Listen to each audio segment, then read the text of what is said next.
Bible క్రైస్తవ మతం గురించి మాట్లాడదు, లేకపోతే కొన్ని రిచువల్స్ గురించి మాట్లాడదు, కానీ సిస్టమ్స్తో కూడిన ఒక కింగ్డమ్ గురించి మాట్లాడుతుంది. పరలోక రాజ్యం అనగా దేవుని యొక్క మైండ్ సెట్స్తో నడిచే ఒక రాజ్యం. దేవుని యొక్క కింగ్డమ్లో కూడా సిస్టమ్స్ ఉంటాయి.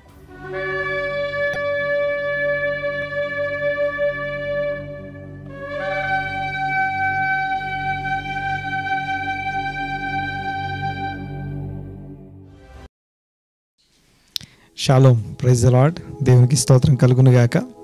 మరొక ఆదివారము ఇలాగా దేవుని సన్నిధిలో ఇలాగ లైవ్లో కలుసుకోవడానికి కృపనిచ్చిన దేవునికి మహిమ కలుగునుగాక. ఆయన నామమే మన మధ్య సన్నతించబడునుగాక. ఈరోజు వాక్యంలోనికి వెళ్ళక ముందు చిన్న మాట ప్రార్థన చేసుకుందాం. మన మధ్యలో బలహీనులుగా ఉన్న వారి కొరకు, ఇబ్బందులు, వ్యాధులతో, బలహీనతలతో ఉన్నటువంటి ప్రేయర్ పాయింట్స్ మన వరకు పంపించి ఎవరైతే ఉన్నారో వారందరి కొరకు ఒక్క మాట ప్రార్థన చేద్దాం. సంఘం అంతా నాతో కలిసి ఏకీభవించాలని నేను కోరుతున్నాను. అందరము కళ్ళు మూసుకొని ఏకీభవించి బలహీనుల కొరకు ప్రార్థన చేద్దాం. స్తోత్రము స్తోత్రము స్తోత్రం నాయన, మీకు వందనాలు. ఘనమైన దేవా, గొప్ప తండ్రి, మరొకసారి మీ సన్నిధిలో ఇలాగున ప్రార్థించుటకు కృపనిచ్చినందుకు వందనాలు చెల్లిస్తున్నా. స్తోత్రం నాయన, మీకు వందనాలు. గడిచిన వారపు మేళ్ళన్నిటిని బట్టి మీకు వందనాలు. మీ సన్నిధానం బట్టి వందనాలు చెల్లిస్తున్నా. మీ వాక్యము చేత మమ్మల్ని ఉజ్జీవింపజేసి నడిపిస్తున్నారు, ఇదిగో ఆదరిస్తున్నారు. మీకు వందనాలు. స్తోత్రం నాయన, మీకు వందనాలు. అలాగే నేను ప్రభువా, ఈ వారంలో ఎవరెవరైతే మా కొరకు ప్రార్థన చేయండి అని తమ యొక్క విజ్ఞాపనలు తెలియజేశారో వారందరి కొరకు ఒక్క ప్రార్థన చేస్తున్నా. యేసు నామమున ప్రభువైన యేసు క్రీస్తు శిలువ మీద పొందిన దెబ్బల చేత కలుగు స్వస్థత ఇప్పుడే మీ బిడ్డలకు కలుగునుగాక. సోల్, స్పిరిట్, బాడీ యేసు నామమున స్వస్థపరచబడునుగాక. అంతరంగంలోని తలంపులు, ఇదిగో ఊహలు పరిశోధించబడిన వారై మారు మనస్సు నుండి మీ యొక్క సన్నిధానంను చేరి అద్భుతాలను, ఆశ్చర్య కార్యాలను, మేలులను మీ బిడ్డలందరూ అనుభవించుదురుగాక. స్వస్థత ఒక్కొక్కరు వ్యక్తిగతంగా ఇదిగో అనుభవించి మీ సన్నిధిలో మిమ్మల్ని స్తుతించున్నట్లుగా గొప్ప కార్యంలో ఒక్కొక్కరి జీవితాలు జరిగించండి. యేసునామమున స్వస్థత, ఆరోగ్యం ఇప్పుడే విడుదల చేయమని ప్రార్థిస్తూ, అలాగే ప్రత్యేకంగా ఈ వారపు మా వాక్యము కొరకు ప్రార్థన చేస్తున్నా. ఇదిగో మా యొక్క జీవితాల్లో ఇదిగో మీరు దీవించి ఆశీర్వదించి మీ వాక్యము చేత దర్శిస్తున్నారు. మీకు వందనాలు. ఇదిగో స్తోత్రం నాయన, మీకు వందనాలు. ఈ లైవ్ ద్వారా అనేక కుటుంబాలను దర్శించడానికి ఇదిగో వాక్యమును ఇదిగో నేను ప్రభావ మాకు దినదినము నూతనముగా మీరు ఇదిగో ప్రత్యక్షతలను మీరు అనుగ్రహిస్తున్నందుకు మీకు వందనాలు. మనోనేత్రాలు వెలిగించి జ్ఞానమును, ప్రత్యక్షత కలిగిన మనస్సును అనుగ్రహించి దేవుణ్ణి ఎరుగునట్లు వాక్యం చేత దర్శిస్తున్నందుకు వందనాలు చెల్లిస్తున్నా. వందనాలు, స్తుతులు, స్తోత్రం నాయన. ఎంతమంది అయితే ప్రభావితమై ఇదిగో మీకు మీ సన్నిధిలో తమను తాము తగ్గించుకొని మిమ్మల్ని స్తుతిస్తూ వాక్యం చేత పరిశోధించబడ్డారో వారందరి పక్షంగా స్తుతులు, స్తోత్రం చెల్లిస్తున్నా. ఆ సాక్ష్యాలన్నింటిని బట్టి మీకు వందనాలు. ఇది కేవలం మీ కృపాన్ని నమ్ముతున్నాము నాయన, మీకు వందనాలు. అలాగే నేను ప్రభువా, ఈ సమయంలో మా యొక్క ఆలోచనలు విశాలపరచబడినట్లుగా ఆ యొక్క కొండ మీద ప్రసంగంలోని ఇదిగో కంటిన్యూషన్ని మాకు అనుగ్రహించినందుకు వందనాలు చెల్లిస్తున్నాం. స్తోత్రం నాయన, మీకే వందనాలు. ఈ దినపు వాక్యమును మాకు అనుగ్రహించి ఇదిగో మమ్మల్ని దర్శించమని వేడుకుంటున్నాం. వాక్య ప్రత్యక్షత చేత మమ్మల్ని ఆదరించమని వేడుకుంటున్నాం. ఇదిగో మనుషుడు రొట్టె వలన కాదు, మీ నోట నుండి వచ్చే మాట వలన జీవిస్తాడని ఈ దినపు మాట చేత మమ్మల్ని తృప్తిపరచమని, కొండ మీద సిలువ మీద యేసు మరణించిన యేసు ఆ యొక్క కొండ మీద నిలబడి ప్రసంగం చేస్తున్నప్పుడు ఆయన ఏ విషయాల గురించి మాట్లాడుతున్నాడు, ఆ మాట్లాడబడిన సంగతుల్లోని ఇదిగో లోతైన అంశాలను ధ్యానిస్తున్నప్పుడు మా యొక్క హృదయాలు తెప్పరిల్ల చేయమని, ఇదిగో మా మనస్సు మారి నూతనపరచబడినట్లుగా నూతనమైన ఆలోచన విధానంతో, నూతనమైన స్వభావము, నూతనమైన ప్రవర్తన, ఇదిగో నూతనమైన సాక్ష్యాలతో మీ సన్నిధిలో సిద్ధపరచబడిన వారమై స్తుతి, ఘనత, మహిమ, ప్రభావం ఆరోపిస్తూ వాక్య ప్రత్యక్షత మాకు అనుగ్రహించమని వేడుకుంటూ యేసునామని ప్రార్థన చేస్తున్నాము తండ్రి. Amen, amen, amen. Praise the Lord. దేవునికి మహిమ కలుగునుగాక. ఈరోజు మనము కొండ మీద ప్రసంగము 22వ భాగంలోకి మనం వచ్చాము. ఈ 22వ భాగంలో ముఖ్యమైనటువంటి అంశము, ఇప్పటిదాకా 5వ అధ్యాయం అంతా ముగించాము. మొదట ధన్యతల గురించి మాట్లాడుకొని, ఆ తర్వాత ఆ యొక్క వెలుగై ఉన్నారు, తర్వాత ఉప్పై ఉన్నారు, తర్వాత కొండ మీద పట్టణం లాంటి వాళ్ళు మీరు అనడం అవన్నీ విన్నాం మనము. ఆ తర్వాత 6 ముఖ్యమైనటువంటి వాక్యం ఏం విని ఉన్నారు, ఏమి యేసయ్య ఆ యొక్క ఇంటర్ప్రిటేషన్ అనగా ఆయన యొక్క ఆ యొక్క విశ్లేషణని 6 డిఫరెంట్ సెగ్మెంట్స్ని మనం ధ్యానం చేసాం. 6 అంశాలను మనం ధ్యానం చేసాం. 6 ఆ యొక్క భాగాల్ని మనం ధ్యానం చేసాం. నరహత్య చేయరాదని మీరు విని ఉన్నారు, నేను మీతో చెప్పినదేమనగా వ్యభిచరింపరాదు. అలాగా 6 విషయాల గురించి మాట్లాడుకున్నాం. అది 5వ అధ్యాయం అక్కడితో ముగించబడింది. అయితే అదే కొండ మీద ప్రసంగం మాత్రం ఆ అధ్యాయాలు వచనాలు అనేవి మనం పెట్టుకున్నాం, కానీ యేసయ్య ప్రసంగం మాత్రం కంటిన్యూ అవుతూ ఉంది. ఆ కంటిన్యూషన్ ఏంటిది, నెక్స్ట్ టాపిక్, నెక్స్ట్ అంశం ఎందులోకి ఆయన వెళ్ళబోతున్నాడు అనేది ఈరోజు ఆ న్యూ రెల్మ్ అనగా ఆ యొక్క ప్రసంగము ఇంకొక లెవెల్కి వెళ్ళడం ఇప్పుడు చూస్తాం. ఉదాహరణకి 6వ అధ్యాయము 1 నుండి 18వ వచనం దాకా ఇది ఒక స్పెషల్ భాగంగా ఉండడం మనం చూస్తాం. మత్తయి సువార్త 6వ అధ్యాయము 1 నుండి 18 వరకు ఒక స్పెషల్ భాగము ఉండడం మనం చూస్తాం. అనగా ఎలాగైతే ధన్యతలు అనేవి ఒక భాగంగాను, తర్వాత వెలుగు, ఆ యొక్క ఉప్పై ఉన్నారు, ఇదంతా ఒక భాగంగాను, ఆ తర్వాత 6 డిఫరెంట్ సెగ్మెంట్స్ అనగా ఆ యొక్క 6 భాగాలు అదంతా కలిపి ఒక ప్యాటర్న్లో ఉన్నట్టుగా, ఒక్కొక్క భాగము ఒకే ప్యాటర్న్లో కొనసాగినట్టుగా ఇప్పుడు ఈ యొక్క కొండ మీద ప్రసంగాన్ని 6వ అధ్యాయం 1 నుండి 18 వరకు ఒక భాగంగా డివైడ్ చేసుకుంటే ఆ భాగంలో 3 అంశాలు ఉన్నట్టుగా మనం చూస్తాం. 3 ఆస్పెక్ట్స్ అనగా 3 అంశాలు అందులో ఉన్నాయి. ఆ 3 అంశాలు కూడా ఒకే ప్యాటర్న్లో అనగా ఒకే నమూనాలో కొనసాగడం మనం చూస్తాం. ప్యాటర్న్ అనేది చాలా ప్రాముఖ్యం అని చెప్పి గత వారం కాక అంతకుముందు వారం మనం చూసుకున్నాం. ఎందుకు ఈ ప్యాటర్న్ అనేది అంత ఇంపార్టెంట్ అంటే, ప్యాటర్న్ ఏముందో తెలియకపోతే, అనగా ఒక చిన్న టెక్స్ట్ ఉంది, ఆ టెక్స్ట్లో ఈ టెక్స్ట్కి ముందు వెనక లేకపోతే ఈ సేమ్ ప్యాటర్న్ అనగా సేమ్ ఇలాగే నమూనా ఇంకొక దాన్ని కలిపి చెప్తున్నప్పుడు అన్నిటినీ కలిపి చెప్పి ఆయన కలిపి చూసినప్పుడే ఒక దండని మనం చూడగలం. లేకపోతే ఒక పూసల హారం ఉందనుకోండి, ఆ యొక్క పూసలన్నిటినీ మనం చూస్తే ఒక్కొక్క పూసని సపరేట్గా చూస్తే అదొక పూసగా కనపడుతుంది, కానీ అది ఒక హారం అన్న సంగతి ఎప్పుడు తెలుస్తుందంటే వాటన్నిటినీ కలిపి ఉంచే దారము, ఆ థ్రెడ్ లేకపోతే ఆ యొక్క దారం ఏమై ఉన్నదో మనం చూసినప్పుడు ఆ పూసలన్నిటినీ ఇండివిజువల్గా ఒక్కొక్క పూసగా కాదు కానీ ఇండివిజువల్గా ఒక్కొక్క టెక్స్ట్ అనగా ఒక్కొక్క వచనాన్ని సపరేట్గా కాదు కానీ అవన్నీ కలిపి ఉన్నటువంటి ఒక హారాన్ని మనం చూడగలం. అలాగే ఈ కొండ మీద ప్రసంగం కూడా అదొక హారం లాంటిది. వివిధ రకాల భాగాలు, వివిధ రకాల డిఫరెంట్ అంశాల చేత కూర్చబడినటువంటి ఒక అద్భుతమైనటువంటి అమరిక అది. అయితే ఈరోజు మనం చూస్తే ఈరోజు మన టాపిక్ వచ్చేసి 6వ అధ్యాయం 1 నుండి 4 వచనాలు మాత్రమే. అయితే ఆ 4 వచనాలు అనేది ఏదైతుందో ఈ 4 వచనాలు అనగా 1వ అధ్యాయం 18వ వచనం దాకా 3 భాగాలుగా డివైడ్ చేయబడింది. ఆ 3 భాగాల్లో ఉన్నటువంటి కామన్ థ్రెడ్, కామన్ పాయింట్ ఏంటి అది ముందు మాట్లాడుకున్న తర్వాత ఈరోజు వాక్యానికి వెళ్దాం. ముందు దాన్ని అర్థం చేసుకుని ట్రై చేద్దాం. ఒకసారి దానికంటే ముందు చదువుదాం ఒకసారి ఆ యొక్క 6వ అధ్యాయం 1 నుంచి 4 వచనాలు. మత్తయి సువార్త 6వ అధ్యాయము 1 నుండి 4 వచనాలు చదువుకుందాం. ముందు, మనుష్యులకు కనబడవలనని వారి ఎదుట మీ నీతి కార్యము చేయకుండా జాగ్రత్త పడుడి, లేని ఎడల పరలోకమందున మీ తండ్రి యొద్ద మీరు ఫలము పొందరు. కావున నీవు ధర్మం చేయనప్పుడు మనుష్యుల వలన ఘనత నొందవలనని వేషధారులు సమాజ మందిరములలోను వీధులలోను చేయులాగున నీ ముందర బూర ఊదింపవద్దు. వారు తమ ఫలము పొంది ఉన్నారని నిశ్చయముగా మీతో చెప్పుచున్నాను. నీవైతే ధర్మము చేయనప్పుడు నీ ధర్మము రహస్యముగా నుండు నిమిత్తము నీ కుడి చేయి చేయునది నీ ఎడమ చేతికి తెలియకుండవలెను. అట్లయితే రహస్యమందు చూచు నీ తండ్రి నీకు ప్రతిఫలం ఇచ్చును. Praise the Lord. చూడండి ఒకసారి ఈ 4 వచనాలు, ఆ తర్వాత ముందున్నటువంటి ఆ యొక్క మిగిలిన భాగం. ముందు ఈ 4 వచన ధ్యాన భాగంలోకి వెళ్ళక ముందు ఆ యొక్క 18 వచనాల్లో ఉన్నటువంటి 3 భాగాల్లో ఉన్న కామన్ పాయింట్స్ ఏంటో ముందు మాట్లాడుకుందాం. అనగా ఈ 3 భాగాల్ని కలిపి ఉంచేటటువంటి అంశాలు ఏంటివి? నెంబర్ 1, మొట్టమొదటిది ఏంటంటే నీతి క్రియలు అనే మాట, అనగా స్టాండర్డ్స్ అని అర్థం.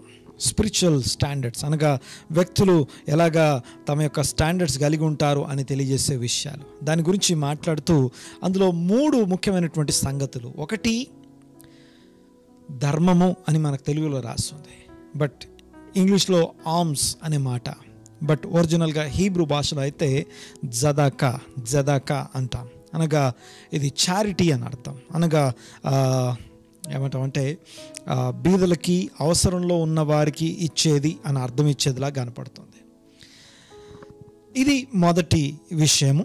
ఆ తర్వాత రెండోది వచ్చేసి మీరు ప్రార్థన చేయనప్పుడు. మొదటిది మీరు ధర్మము చేయనప్పుడు, దాని తర్వాత మీరు ప్రార్థన చేయనప్పుడు, మూడోది వచ్చేసి మీరు ఉపవాసము చేయునప్పుడు అనేది మూడింటిని కలిపి ఉంచే విషయం. ఆ తర్వాత మనుషులకు కనబడవలనని మనుషుల ఎదుట చేసేది అనేది రెండో అంశం.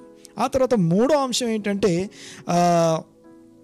పరలోకపు తండ్రి వలన ప్రతిఫలము పొందుట అనేది మూడో విషయం. అంతేకాదు ఇంకా ఇందులో కనుక మనం చూస్తే వేషధారుల వలె అనే మాట కూడా ఈ మూడిట్లో చూస్తాం. అనగా ధర్మము చేయనప్పుడు వేషధారులాగా ఉండొద్దు, ప్రార్థన చేయనప్పుడు వేషధారులాగా ఉండొద్దు, లేకపోతే ఆ యొక్క ఉపవాసం చేయనప్పుడు వేషధారులాగా ఉండొద్దు. ఈ 3 విషయాలు అనగా 3 డిఫరెంట్ సబ్జెక్ట్స్గా కనపడ్డప్పటికీ మూడింటిని కలిపి ఉంచే విషయాలు కొన్ని ఉన్నాయి. అవి తెలియకుండా ఒక్కొక్క దాన్ని సపరేట్గా ధ్యానించడం మంచిదే, కానీ మూడింటిని కలిపి ఉంచే అంశాన్ని అర్థం చేసుకోకపోతే ఆ యొక్క టెక్స్ట్ మనకి ప్రీ టెక్స్ట్ లాగా అయిపోయి మనకి డిఫరెంట్ అర్థాలు ఇస్తుంది. సరే, ఏదేమైనా కూడా యేసయ్య కొండ మీద నిలబడి ప్రసంగం చేస్తున్నప్పుడు ఆల్రెడీ ఉన్నటువంటి యూదులతో ఆయన మాట్లాడుతున్నాడు. బోధకులు, తర్వాత శాస్త్రులు, పరిసయ్యులు అనబడుతున్నటువంటి ఆ కాలపు బోధకుల మధ్యలో ప్రభువైన యేసుక్రీస్తు అనబడుతున్న దేవుని కుమారుడు, వాక్యమై ఉన్నవాడు నిలబడి మాట్లాడితే ఎలా ఉంటుంది అని ఒక అద్భుతమైనటువంటి రికార్డెడ్ సెర్మన్, కొండ మీద ప్రసంగం. ఓకే, ఆ ప్రసంగంలోని ఆ యొక్క డిఫరెంట్ లెవెల్లో మనం ధ్యానం చేస్తున్నాం. ఓకే, అయితే ఈ యొక్క మూడిట్లో ఉన్న common point okay, ultimate point ఏంటంటే నీవు చేయునప్పుడు అనే మాట. అనగా ఇంతకు ముందేమో విని ఉన్నారు, ఏం విన్నాము అనే టాపిక్ అయిపోయింది. దేవునికి స్తోత్రం కలుగును గాక. అర్థమవుతుంది కదా. ముందేమో మీరు ధన్యులు అనే మాట, ధన్యులు అనే మాట. ఓకే, అంటే ఎవరు ధన్యులు అనగా ధన్యులు అవ్వడానికి మీకు అవకాశం ఉంది, రండి అని చెప్పే ఆ యొక్క ధన్యతలు అయిపోయాయి. తర్వాత మీరు ఎలా ఉండాలి అనగా మీరు ఏమై ఉన్నారు అని తెలియజేసే అంశాలు, వెలుగై ఉన్నారు, లేకపోతే కొండ మీద పట్టణంలాగా ఉన్నారు, తర్వాత ఉప్పై ఉన్నారు అని తర్వాత నేను వాక్యాన్ని కొట్టివేయడానికి రాలేదు, అవి చెప్పిన తర్వాత మీరు విని ఉన్నారు అని చెప్పిన తర్వాత మీరు చేయునప్పుడు అనేది అంశంలోకి వస్తున్నాం. అనగా ఒక్కొక్క లెవెల్ దాటే కొద్దీ స్టెప్స్ మారుతున్నాయి, పైకి వెళ్తున్నాం. ఓకే, మీరు విని ఉన్నారు అనే లెవెల్ దాటి మీరు చేయనప్పుడు అనగా మీరు ఎప్పుడు ఏమేం చేస్తున్నారు, ఎలా చేస్తున్నారు, మీరు చేసేదాన్ని ఎలా చూసుకోవాలి. దేవునికి మహిమ కలుగునుగాక. కొండ మీద ప్రసంగంలో ఓకే, విని ఉన్నారు అనే లెవెల్ దాటి మీరు చేయనప్పుడు అనే లెవెల్లోకి వచ్చాం. అందులో 3 భాగాలుగా చేసుకొని మనం ధ్యానం కంటిన్యూ చేస్తాం. చూడండి ఒకసారి. అందులో మొదటిది ధర్మము చేయునప్పుడు, ప్రార్థన చేయనప్పుడు, ఉపవాసము చేయనప్పుడు. Praise the Lord. అయితే ఈరోజు ఆ మొదటి అంశాన్ని మనం ధ్యానం చేసుకుందాం, ధర్మము చేయనప్పుడు. సో దీని గురించి నేను ముందుగా మీకు జ్ఞాపకం చేసినట్టుగా వాక్యం ధ్యానించేటప్పుడు మనం గుర్తుపెట్టుకోవాల్సిన అతి ప్రాథమిక మినిమం అంశం ఏంటిదంటే అది నా భాష కాదు, 2 నా కల్చర్, నా సంప్రదాయం సంబంధమైనటువంటి ఏరియా, నా సంప్రదాయం కాదు. తర్వాత 3వది వచ్చేసి అది నా టైం ఫ్రేమ్, అనగా నేను ఇప్పుడున్నటువంటి టైం ఫ్రేమ్ వేరు, అది రాయబడిన టైం ఫ్రేమ్ వేరు. ఆ తర్వాత 4వది వచ్చేసి అతి ప్రాముఖ్యమైనటువంటి విషయము, అది నా ఏరియా, అట్మాస్ఫియర్, వెదర్, అనగా నా యొక్క వాతావరణము, నా యొక్క నాలాంటి ఆ యొక్క వాతావరణం అక్కడ ఉండదు. ఓకే, మరొకసారి 4 విషయాలు, ముఖ్యమైనటువంటి 4 అంశాలని మనం ఎప్పుడు మిస్ చేయొద్దు వాక్యం చదివేటప్పుడు. మొట్టమొదటిది అది నా భాష కాదు, అనగా మనం మాట్లాడుకునే భాష వేరు, అక్కడ వాళ్ళు మాట్లాడుకునే భాష వేరు, రాయబడిన భాష వేరు, మనం దాన్ని తర్జుమా చేసుకొని ఇప్పుడు చదువుకునే భాష వేరు. సో దేవునికి స్తోత్రం. మొదటిది నా భాష కాదు, రెండవది నా టైం ఫ్రేమ్, అనగా నా రెండవది, నేను ఇప్పుడు ఒక సమయంలో ఉన్నాను, అది ఇంకొక సమయంలో రాయబడింది. అనగా 2020 సంవత్సరంలో నుంచి నేను ఎప్పుడో 2000 సంవత్సరాల కిందకు వెళ్ళి అప్పటి ఆ సమయంలో ఆ టైం ఫ్రేమ్లో ఉన్న సంగతులు నేను ఆలోచిస్తున్నాను. నెక్స్ట్ మూడోది వచ్చేసి నా కల్చర్, నా సంప్రదాయం వేరు. అనగా మనం ఉన్న సంప్రదాయం వేరు, అక్కడ సంప్రదాయాలు ఏంటి, అప్పుడు పరిస్థితులు సంప్రదాయం. తర్వాత నాలుగోది వచ్చేసి వాతావరణం, అనగా అప్పుడున్నటువంటి వెదర్ కండిషన్, అట్మాస్ఫియర్, ఎలాంటి అట్మాస్ఫియర్లో వాళ్ళు ఉంటారు, మన అట్మాస్ఫియర్ వేరు, ఎలాంటి అట్మాస్ఫియర్లో నుంచి ఈ యొక్క మాటలు వాడబడుతున్నాయి. ఓకే, ఇవి 4 ప్రాథమికమైనటువంటి మినిమం అంశాలు. సో దేవునికి స్తోత్రం కలుగునుగాక. ముందు ధర్మము చేయనప్పుడు అనగానే మనకి అర్థమయ్యే విషయం ఏంటంటే, చాలా సార్లు ఇంగ్లీష్లో కూడా ఆర్మ్స్ అనే మాట మనం చూస్తాం. అనగా ధర్మం చేయండి అయ్యా, ధర్మం చేయండి అని చెప్పి రోడ్డు మీద అడుక్కునే వాళ్ళని మనం చూస్తాం. అలా అడుక్కునే వాళ్ళు ఎవరైతే ఉన్నారో వాళ్ళకి నువ్వు చేసేది అనే మాటని అర్థం చేసుకుంటాం. బట్ అది ఎగ్జాక్ట్లీ అది కాదు. ఓకే, సో ఇది మీకు అర్థం కావడానికి నేను ఒక ఎక్స్ప్లెనేషన్ ఇస్తాను, చూడండి ఒకసారి. ఏంటంటే ఆ కాలంలో టెంపుల్ అనగా మందిరము అనేది ఒకటి ఉంది. మందిరము గాక ప్రతి గ్రామంలోనూ ప్రతి పట్టణంలోనూ సినగోగ్స్ అంటాం, అనగా సమాజ మందిరాలు వేరే. Okay, there is a big difference between temple and synagogue. అనగా సమాజ మందిరం వేరు, దేవుని మందిరం ఆలయం వేరు, దేవుని దేవాలయం ఏరు. ఓకే, యూదులందరికీ ఎన్ని తెగలన్నా ఉండనియండి, ఎన్ని దేశాలన్నా ఉండనియండి, వాళ్ళందరికీ టెంపుల్ మాత్రం యెరూషలేంలో ఒకటే ఉంటుంది. అనగా ఏ ఊర్లో ఉంటే ఆ ఊర్లో ఒక టెంపుల్ కట్టుకోవడానికి అవకాశం లేదు. కానీ ప్రతి ఊర్లో ప్రతి గ్రామంలో వాళ్ళు గ్యాదర్ అవ్వడానికి వాళ్ళు ఒక సినగోగ్ అనగా సమాజ మందిరాన్ని వాళ్ళు కలిగి ఉంటారు. దేవునికి స్తోత్రం. ఈ రోజున మన ప్రపంచంలో మనం చూస్తే, క్రైస్తవ విశ్వాసంలో మనం చూస్తే, ప్రతి ఒక్కదాన్ని చర్చ్ అని పెడతాం కదా. ఆ యొక్క చర్చ్ని మనం ఎలా చూస్తామంటే దాన్నే ఒక టెంపుల్ లాగా చూస్తాం. అంటే ఒకే గల్లీలో ఒకే వీధిలో 3-4 టెంపుల్స్, అనగా యెరూషలేంలో టెంపుల్ డివైడ్ అయినట్టుగా మనం చూస్తాం. కానీ ఈ యొక్క మనం చదువుకునే బైబిల్ ప్రకారము టెంపుల్ అనేది ఒకటే ఉంటుంది, అందరికీ సెంటర్లో అది అక్కడే ఉంటుంది. ఆ తర్వాత రెండోది ఏంటంటే సమాజ మందిరంగా కూడుకునే సమాజ మందిరం వేరే. ఓకే, ఒకసారి ఎందుకు సమాజ మందిరం గురించి మాట్లాడుకోవాలి, ఒకసారి చూడండి. ఒకసారి యేసయ్య మాట్లాడే వ్యక్తులు ఎవరు, మాట్లాడే ఆయన ఎవరు, వాళ్ళ కల్చర్లో వాళ్ళకి ఏం అర్థమవుతుంది, ఇది అతి ప్రాముఖ్యమైన విషయం. చూడండి ఒకసారి. ఒక సమాజ మందిరం ఉంది అంటానికి దానికి కొన్ని రుజువులు, అనగా ప్రాథమికమైనటువంటి అంశాలు కొన్ని ఉండాలి. అనగా ఇక్కడ చర్చ్ ఉందని మనం అంటాం, బట్ చర్చ్ కంటే అక్కడి భాషలో మాట్లాడితే సమాజ మందిరం. ఓకే, మన చర్చెస్ అన్నీ కూడా, అనగా మన సంఘాలన్నీ కూడా కేవలం సమాజ మందిరాలు మాత్రమే, దేవాలయం కాదు మనం. అనగా అప్పుడు భాషలో మాట్లాడితే సెనగోగులం అవుతాం, కానీ సెనగోగ్ అనగా సమాజ మందిరాలుగా కూడుకుంటున్నాం మనం, అంతేగాని వీఆర్ నాట్ ద టెంపుల్, ఆ టెంపుల్ మనము అవ్వము. ఓకే, సరే. ఇప్పుడు మన భాషలో మాట్లాడుకుంటే, ఆ యొక్క పాత నిబంధన భాషలో కనుక మనం చూస్తే, ఒక సినగోగ్ అక్కడ ఉంది అని చెప్పడానికి, ఇది సినగోగ్ అని చెప్పడానికి ప్రాథమికమైనటువంటి అంశాలు. మొట్టమొదటిది ఆ సినగోగ్ అక్కడ ఉంది అంటానికి మొట్టమొదటిది అక్కడ మిగ్వే, అనగా బాప్తిసం ఇచ్చే ఆ యొక్క నీటి ప్రవాహం అనేది అక్కడ ఉండాలి. నేను మాట్లాడితే అర్థమవుతుంది కదా. నీటి యొక్క ప్రవాహం అది కృత్రిమమైంది ఉండొచ్చు, ప్రకృతి సిద్ధమైంది ఉండొచ్చు. నీటి ప్రవహించేటటువంటి నీరుగా మిగ్వే అంటాం, అనగా బాప్తిసం పూల్ అని అర్థం. ఓకే, ఇది మొదట అక్కడ ఉండాలి, అది లేకపోతే అది సెనగోగా ఉండదు. నెక్స్ట్ నెంబర్ 2, రెండవది ఏంటంటే ఆ యొక్క సెనగోగ్ అనగా ఆ యొక్క సమాజ మందిరం అక్కడ ఉంది అని చెప్పడానికి రెండోది ఏంటంటే అక్కడ ఒక స్కూల్ ఉండాలి. స్కూల్ అంటే ఎలాంటి స్కూల్ అంటే ధర్మశాస్త్రాన్ని బోధించే బోధకుడు, తర్వాత నేర్చుకునే శిష్యులు, నేర్చుకోదగినటువంటి శిష్యులు, అనగా ఒక స్కూల్, అనగా వాక్యాన్ని బోధించే వాళ్ళు అక్కడ ఉండాలి.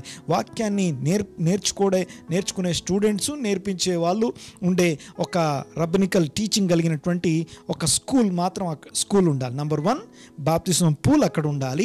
నెంబర్ 2 దేవుని వాక్యాన్ని, అనగా మొదటి 5 పుస్తకాలైనటువంటి ఆ యొక్క ధర్మశాస్త్రాన్ని విడదీసి ఆ యొక్క బోధించడానికి అనువైనటువంటి ఒక బోధనా ఆలయము, లేకపోతే ఆ యొక్క స్కూల్, అనగా పాఠశాల అనేది అక్కడ ఉండాలి. నెక్స్ట్ మూడవ అతి ప్రాముఖ్యమైన విషయం ఏంటంటే అక్కడ నుండి ప్రతి సమాజ మందిరం నుండి బీదలకి అవసరంలో ఉన్న సహోదరులకి సహాయం చేయడం కొరకు ఒక ఆఫరింగ్ బాక్స్, దాన్ని జదాకా అంటాం. ఈ ఆఫరింగ్ బాక్స్ అనేది చాలా ప్రాముఖ్యం. ఈ మూడు లేకపోతే అది సినగోగ్ అవ్వదు. అర్థమవుతుందనే మాట్లాడేది. యూదు సమాజ మందిరం ఒకటి ఉంది అంటే మొదటిది అక్కడ మిగ్వే బాప్తిసం పూల్ అనగా ప్రవహించే నీటి యొక్క కృత్రిమైనడుచు ప్రకృతి సిద్ధమైనడుచు ఒక బాప్టిజం పూల్ అక్కడ ఉంటుంది. రెండోది అక్కడ బోధనాశాల అనగా పాఠశాల అక్కడ ఉండాలి. అనగా బోధించే ఒక రబ్బీ బోధకుడు ఉంటాడు, నేర్చుకోవడానికి స్టూడెంట్స్ ఉంటారు. అంతేకాదు నేర్చుకునే వాళ్ళంటే ఓన్లీ తమ పాస్టర్స్ మీటింగ్ అలా కాదు, కానీ ప్రతి ఒక్కరూ ఆయన శిష్యులే. అనగా భూమి మీద ఉన్నటువంటి ప్రతి ఒక్కరూ ఆ యొక్క విశ్వాసులందరూ కూడా ఆయన ఈ దేవుని శిష్యులై ఉంటారు. అనగా వీరు బోధ వింటూ ఉండాలి. అనగా పాఠశాల అక్కడ ఉండాలి. నెక్స్ట్ మూడవ అతి ప్రాముఖ్యమైనటువంటి సినగోగ్ ఇక్కడ ఉందని చెప్పడానికి ప్రతి సినగోగ్లో జదాకా అనే ఒక బాక్స్ ఉంటుంది. అనగా అది ఆఫరింగ్ బాక్స్. దేవునికి స్తోత్రం కలుగునుగాక. అయితే ప్రతి వారము అనగా వారు గ్యాదర్ అయినప్పుడల్లా ఆ యొక్క జదాకా అనగా బీదలకు సంబంధించి ఆ యొక్క ఆఫరింగ్స్ని వాళ్ళు తీయడం అనేది అవసరంలో ఉన్న సహోదరుల నిమిత్తం వాళ్ళు ఆ యొక్క జదాకా, ధర్మము అని మనం అంటాం, బట్ చారిటీ అనే పదం జదాకా అనే ఆ యొక్క బాక్స్ మనం చూస్తాం. దాని గురించి యేసయ్య మాట్లాడుతున్నాడు. మీరు ధర్మము చేయనప్పుడు, ఒకటి మీరు ధర్మము చేయనప్పుడు, రెండు మీరు ప్రార్థన చేయనప్పుడు, మూడు ఉపవాసం చేస్తున్నప్పుడు. ఒకసారి మొట్టమొదటిది మీరు ధర్మము చేయనప్పుడు అన్నప్పుడు you are dealing with people, you are dealing with men. మొదటిది మనుషులతో ఎలా వ్యవహరిస్తున్నాము అనేది మొదటిది. రెండోది ప్రార్థన చేయనప్పుడు అంటే దేవునితో ఎలా వ్యవహరిస్తున్నాము అనేది రెండోది. మూడోది ఫాస్టింగ్ అంటే ఉపవాసం అనేదేమో మనతో మనం ఎలా వ్యవహరిస్తున్నాము అని తెలియజేయడం. Dealing with God, dealing with people and dealing with our selfs. అనగా మనతో మనం ఎలా డీల్ చేయాలి. ఎందుకు ఉపవాసం అనేది మన వ్యక్తిగతమైనటువంటి విషయం. అది దేవునికి స్తోత్రం కల. ఈ మూడు చేయునప్పుడు అని ఆ యొక్క ఇంట్రడక్షన్ పాయింట్లో అనగా మూడింటిని కలిపి ఉంచే మరొక అంశం అది. అయితే చూడండి ఒకసారి, అందులో మొదటిది ధర్మము చేయనప్పుడు అంటే ఒక అవసరంలో ఉన్నవాడు ఆ అవసరాన్ని తీర్చడానికి సంబంధించినటువంటి విషయాన్ని తన దగ్గర కలిగి ఉన్నవాడు ఆ యొక్క అవసరంలో ఉన్నవాడికి ఇచ్చుట, ఆ ఇచ్చే దాన్ని గివింగ్ అంటాం. ఈ వారం మన టాపిక్ వచ్చేసి గివింగ్ అనగా ఇచ్చుట. ఓకే, పుచ్చుకొనుట కంటే ఇచ్చుట మేలు అని దేవుని వాక్యం చెప్తుంది. ఎందుకు బీదలు మన మధ్యలో ఉంటారు, ఎందుకు మన మధ్యలో అవసరంలో ఉన్న వాళ్ళు ఉంటారు. దేవునికి స్తోత్రం కలుగునుగాక. దేవుని వాక్యం ఎలా అంటుందంటే నేను నా దేవుడు అనే వాళ్ళని దగ్గరికి రమ్మని చెప్పదు. మరొకసారి జాగ్రత్తగా వినండి. ఒకసారి నేను నా దేవుడు అంటే ఇంకా మాకెవ్వరు అవసరం లేదనే వాళ్ళతో దేవుడు మాట్లాడేది ఎలా ఉంటుందంటే, యేసయ్య ఆ యొక్క నరహత్య చేయరాదు అనే భాగం చెప్పేటప్పుడు ఆ యొక్క చివరి భాగాన్ని మీరు గమనిస్తే దేవునితో సమాధాన పడాలని చెప్పి ఆఫరింగ్ అక్కడ పెడితే అనగా అర్పణ అక్కడ పెడితే అనగా సాక్రిఫిషియల్ ఆఫరింగ్ అక్కడ పెట్టినప్పుడు దేవుడు యేసయ్య వారికి చెప్పినటువంటి విషయం ఏంటంటే, మీరు అర్పణ అర్పించినప్పుడు అనగా దేవునితో సమాధానం కోరుకునేటప్పుడు మీ మీద ఎవరికన్నా వ్యాజ్యం ఉందేమో ముందు అది పరీక్షించుకోండి అంటాడు. ముందు వారితో సమాధాన పడి రండి, అప్పుడు నేను మీతో దేవుని సమాధానానికే రండి అంటాడు. అంటే మనుషులు మన మీద వ్యాజ్యం కలిగి ఉన్నప్పుడు మనం దేవునితో సమాధానం కలిగి ఉండలేము అని అర్థం. దేవునికి స్తోత్రం. అనగా మనుషులు మనల్ని అంగీకరించినప్పుడే దేవుని చేత మనం అంగీకరించబడతాం. శక్యమైనంత మట్టుకు సమస్త మనుషులతో సమాధానంగా అనగా ఎలాంటి వ్యాజ్యాలు లేకుండా ఉండండి అని చెప్పడం. అనగా మనం వ్యాజ్యం కలిగి ఉండడం కాదు, కానీ మన మీద ఇంకెవరు వ్యాజ్యం కలిగి ఉండడం గురించి అనగా హ్యూమన్ రిలేషన్షిప్ గురించి మాట్లాడకుండా వాక్యము నువ్వు నేను అనగా దేవుడు మనిషి అని మాత్రమే మాట్లాడదు. మరొకసారి, దేవుడు మనిషి అని మాత్రమే బైబిల్ మాట్లాడదు, కానీ మనిషికి సంబంధించినటువంటి ఆ యొక్క సంబంధాన్ని మాట్లాడిన తర్వాత దేవుడు మనిషికి సంబంధించిన ఆ యొక్క విషయాన్ని మాట్లాడుతుంది. మనం కనుక గమనిస్తే ఈ యొక్క చారిటీ విషయంలో, అనగా ఆ యొక్క సమాజ సేవ సంబంధమైనటువంటి విషయాల్లో బీదలకి వైద్యం చేయడం కానీ, బీదలైన వారికి విద్య అందించడం కానీ, లేకపోతే మౌలిక సదుపాయాలు, లేకపోతే త్రాగునీరు, ఫుడ్, లేకపోతే ఆహార పదార్థాలు ఇలాంటివి పంచే విషయంలో కానీ, లేకపోతే ఈ విషయాలన్నీ చేయడంలో క్రైస్తవులు ముందుంటారు. అంతేకాదు వాక్యం ఇవన్నీ చేయడానికి మనని పురికొల్పుతుంది, మనకి చెయ్యమని ఆదేశిస్తుంది. ఓకే. అందుకనే మొదటిది ధర్మము చేయనప్పుడు అంటున్నప్పుడు ఆ యొక్క సినగోగులో సమాజ మందిరంగా గ్యాదర్ అయినప్పుడు, వీ హ్యావ్ సమ్ ఎగ్జాంపుల్స్. ఇప్పుడు అవన్నీ కూడా నేను ఒక్కొక్కటి చూపించలేను, కానీ ఆ యొక్క మాసిదోనియా సంఘస్థులు కానివ్వండి, ఫిలిప్పీ సంఘస్థులు కానివ్వండి, వారు గ్యాదర్ అయినప్పుడు కొంత ఆ యొక్క గ్యాదర్ అయినటువంటి అమౌంట్ని, ఆ యొక్క గ్యాదర్ అయినటువంటి ఆ యొక్క ఆఫరింగ్స్ ఏవైతే ఉన్నాయో, అనగా ఆ యొక్క జదాకా, అనగా వారు చేసినటువంటి ధర్మం, అవన్నిటినీ అవసరంలో ఉన్నటువంటి ఇతర సంఘస్థులకి, ఇతర కుటుంబాలకి వాటిని డిస్ట్రిబ్యూట్ చేయడం మనం చూస్తాము. సో అలా చేయమని వాక్యం చెప్తా ఉంది. అయితే ఇక్కడ ధర్మము చేయనప్పుడు ఎలా ఉండాలి, ధర్మం చేయనప్పుడు ఏం చేయాలి అన్న సంగతులు ఈ యొక్క 4 వచనాల్లో మనం చూస్తాం. దేవునికి స్తోత్రం కలుగును గాక. ఈ యొక్క అధ్యాయం, అనగా ఈ యొక్క భాగం మొదలు పెట్టేటప్పుడే జాగ్రత్త అనే పదంతో మొదలవుతుంది. దేవునికి స్తోత్రం. ఒకసారి 1వ వచనం చూడము. ఒకసారి 1వ వచనం, 6వ అధ్యాయం 1వ వచనం. మనుషులకు కనబడవలనని వారి ఎదుట మీ నీతి కార్యము చేయకుండా జాగ్రత్త పడండి. అంటే ఈ 3 విషయాలు చేసేటప్పుడు బీ కేర్ఫుల్ అని అర్థం. ఈ 3 విషయాలు కూడా, అనగా మొదటిది ధర్మము చేయనప్పుడు, 2 ప్రార్థన చేయనప్పుడు, 3 ఆ యొక్క ఉపవాసం చేయనప్పుడు, మనుషులు చూడాలని చెప్పి మనుషుల యొక్క ప్రతిఫలం కొరకు చేసే ఆ విషయాల్లో జాగ్రత్త అనే విషయం మనం చూస్తాం. దేవునికి స్తోత్రం కలుగును గాక. ఒక్కసారి ఈ యొక్క ఇచ్చుట గురించి కొన్ని విషయాలు నేను గుర్తు చేసేసి ఈ రోజుకి నేను ముగిస్తాను. అందులో మొదటిది ఏంటంటే 8 ప్రిన్సిపల్స్, అనగా ఇచ్చుట విషయంలో ఎలా ఇస్తే మంచిదో మనకి సింపుల్గా అర్థమవడం కొరకు 8 విషయాలు నేను మీకు గుర్తు చేస్తాను. ఆ 8 విషయాలు మనం నేర్చుకుందాం. ఓకే, ఒకసారి నేను గుర్తు చేస్తాను, ఒక్కొక్క విషయాన్ని అర్థం చేసుకుందాం. ఈ తర్వాత ఆల్రెడీ హార్వెస్ట్, అనగా ప్రతి ఇచ్చుట అది రిజల్ట్తో కూడుకొని ఉంటుంది. అనగా మనము ఇచ్చేది ఏదైనా సరే ఊరికనే మన నుంచి డిస్కనెక్ట్ అయిపోదు, లేకపోతే మన నుంచి డెడక్ట్ అయిపోదు, కానీ మన యొక్క ట్రాన్సాక్షన్ స్టేట్మెంట్లో ఇట్ ఈస్ డెడక్టెడ్, అనగా దిస్ అమౌంట్ ఈజ్ డెడక్టెడ్, అనగా నీ యొక్క అకౌంట్ నుంచి ఇవి మైనస్ అయ్యాయి, లేకపోతే ట్రాన్స్ఫర్ అయ్యాయి అని చెప్పబడతాయి. అలా మనం ఇచ్చేది ట్రాన్స్ఫర్ అయిపోయి మన నుంచి కట్ అయిపోదు, కానీ మనం ఇచ్చేదంతా కూడా మళ్ళీ మనకి రిటర్న్ రావడం అనేది this is called cycle of blessing అంటాం. అనగా ఆశీర్వాద చట్టము, ఆ యొక్క ఆశీర్వాద సంబంధమైన సైకిల్ మనం చూస్తాం. దేవునికి స్తోత్రం కలుగును గాక. ఆ యొక్క 8 ప్రిన్సిపల్స్ మాట్లాడిన తర్వాత హార్వెస్ట్ రూల్స్ అనబడుతున్న ఒక 7 ఆ హార్వెస్ట్ రూల్స్ మాట్లాడిన తర్వాత ఈ యొక్క 4 వచనాలు కదా. నంబర్ 1 మొట్టమొదటి చూడండి ఒకసారి. నంబర్ 1 8 ఇచ్చుటకు సంబంధించినటువంటి సింపుల్ నియమాలు, అనగా ఈ 8 విషయాలు మనం కలిగి ఉన్నప్పుడు వేషధారుల్లాగా ఉండకుండా ఉండటానికి ఎలా ఇస్తే మంచిదో తెలియజేసే 8 అంశాలు. మొట్టమొదటిది giving is investing with God, అనగా మనం ఇచ్చేది ఏదైనా సరే అది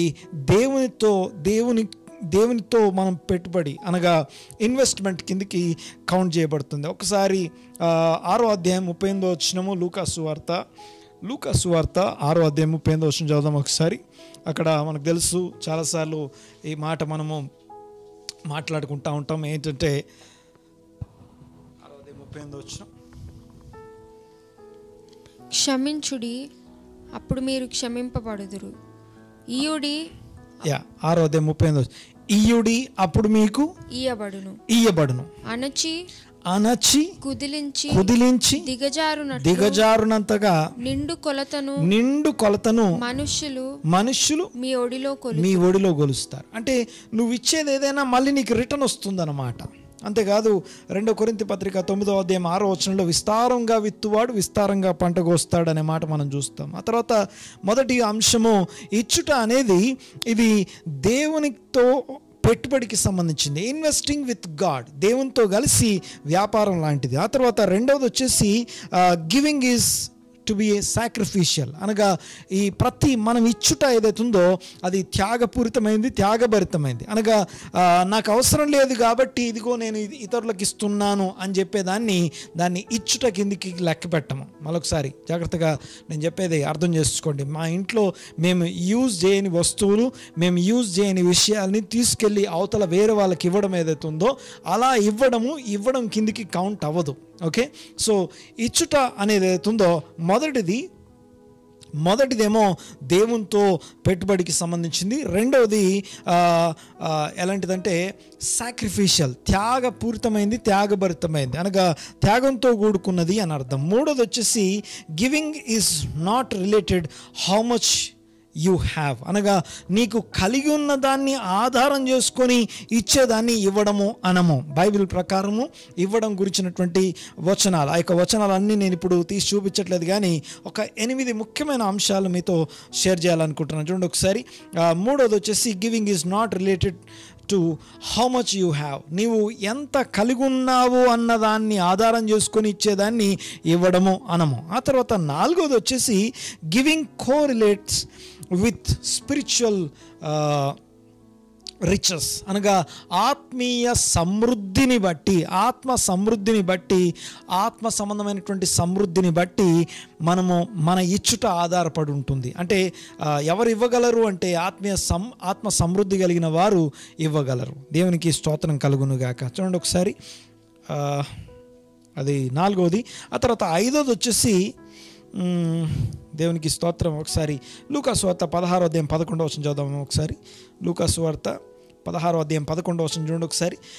ఇచ్చుట అనేది ఇట్ ఈస్ స్పిరిచువల్ రిచెస్, అనగా ఆత్మీయంగా మనం ఎంత ఎదిగాము అనేది, ఆత్మీయంగా మనము ఎంత ఉన్నత స్థితిలో ఉన్నామని తెలియజేసేది దాన్ని ఆధారం చేసుకొని ఇచ్చుట ఆధారపడి ఉంటుంది అని చెప్పి ఈ లూకా సువార్త 16వ అధ్యాయంలో మనం చూస్తే అక్కడ ఒక ఉపమానాన్ని మనం చూస్తాం. ఎలాంటి ఉపమానం అంటే how you are handling money, నీ డబ్బుల్ని ఎలా హ్యాండిల్ చేస్తున్నావు అన్న దాన్ని బేస్ చేసుకొని నీకు స్పిరిచువల్ రిచెస్ నీకు హ్యాండ్ ఓవర్ చేయబడతాయి. అనగా ఆత్మ సంబంధమైనటువంటి ఆ యొక్క విషయాలు, అనగా దేవుని ఆత్మ సంబంధమైన ఐశ్వర్యము నీకు హ్యాండ్ ఓవర్ చేయబడ్డం మనం చూస్తాం. ఒకసారి చూడండి, ఒకసారి 16వ అధ్యాయం 11వ వచనం, లూకా సువార్త 16వ అధ్యాయం 11వ వచనం. కాబట్టి మీరు అన్యాయపు సిరి విషయంలో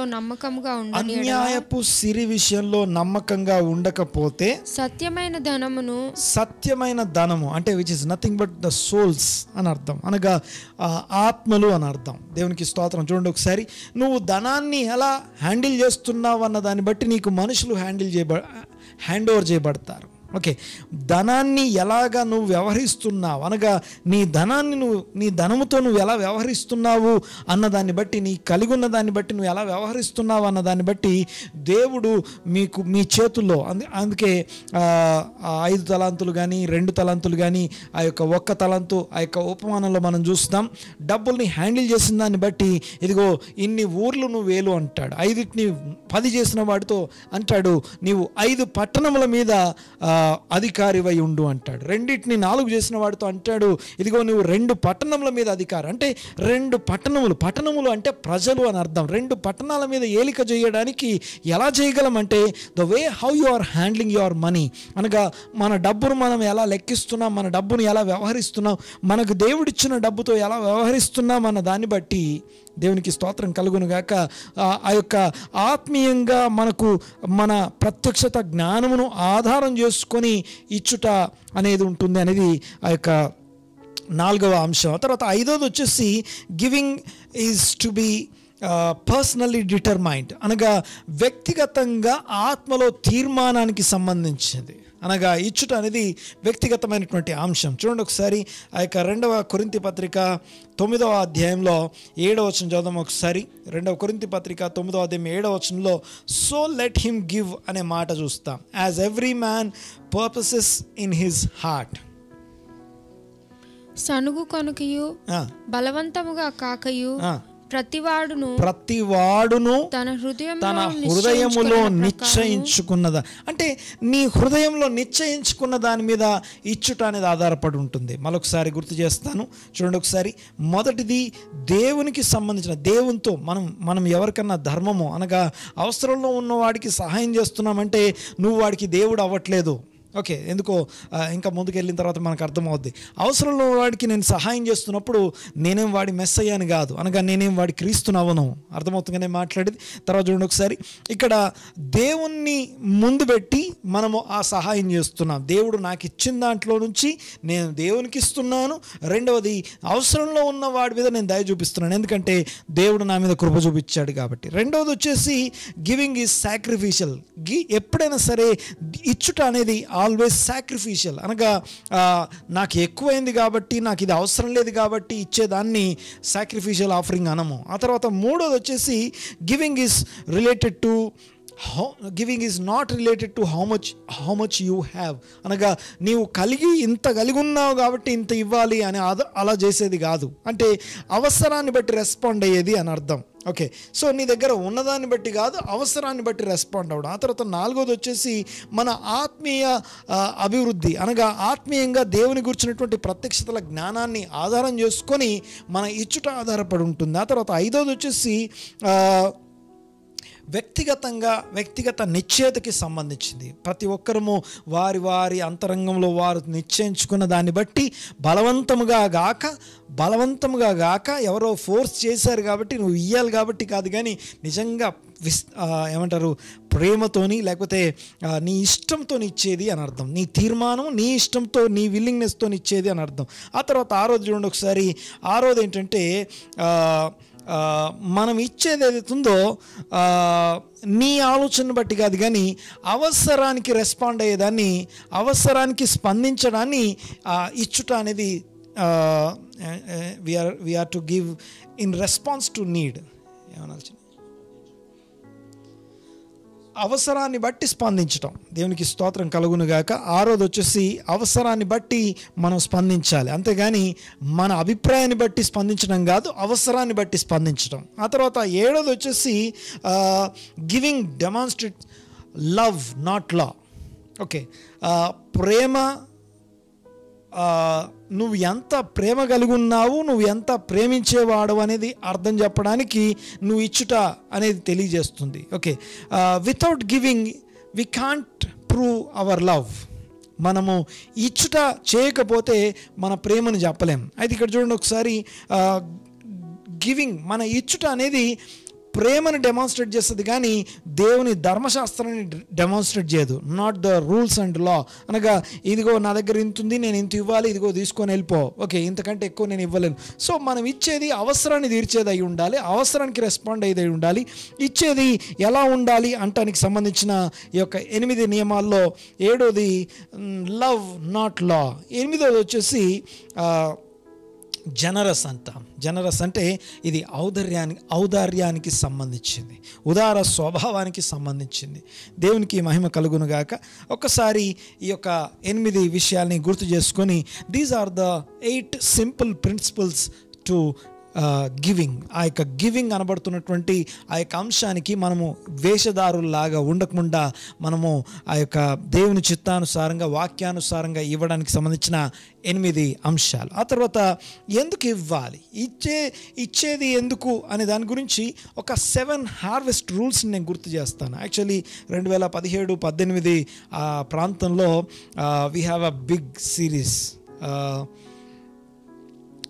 హార్వెస్ట్ రూల్స్ అని చెప్పేసి, ద హార్వెస్ట్ సీజన్ అనగా కోతకాల నియమాలు అని చెప్పేసి, కోతకాలానికి సంబంధించినటువంటి ఆ యొక్క నియమాలు అని చెప్పేసి ఒక పెద్ద సిరీస్ని మనం స్టడీ చేస్తున్నాం ఆల్రెడీ. ఆ యొక్క అందులో నుంచి ఒక 7 రూల్స్ ఫర్ ద హార్వెస్ట్.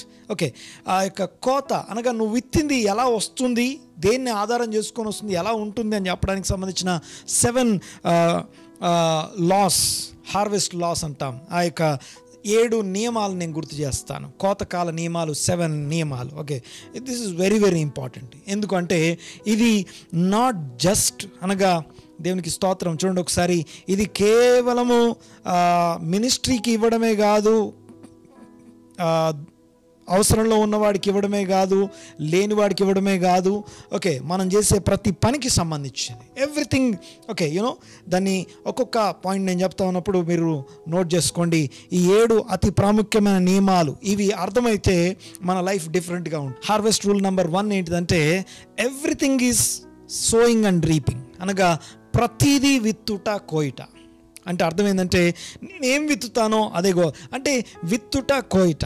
దేవునికి స్తోత్రం. ఈరోజు నువ్వు అనుభవించేది ఏదైనా సరే, ఏది ఊరికే ఆటోమేటిక్గా అక్కడికి రాలేదు. దానికంటే ముందు ఎవరో ఒకరు, ఓకే, అది దేవదూతలు అయిండొచ్చు, దేవుడు అయిండొచ్చు, లేకపోతే మన ముందున్న వారు అయిండొచ్చు, ఎవరో ఒకరు ఏదో ఒకటి చేస్తే, ఒక వస్తువు నీ దగ్గర కలిగి ఉన్నావంటే అది అక్కడికి రావడానికి ఎవరో ఒకరు ఏదో ఒకరు చేసి విత్తారు కాబట్టి నువ్వు కోసుకుంటున్నావు.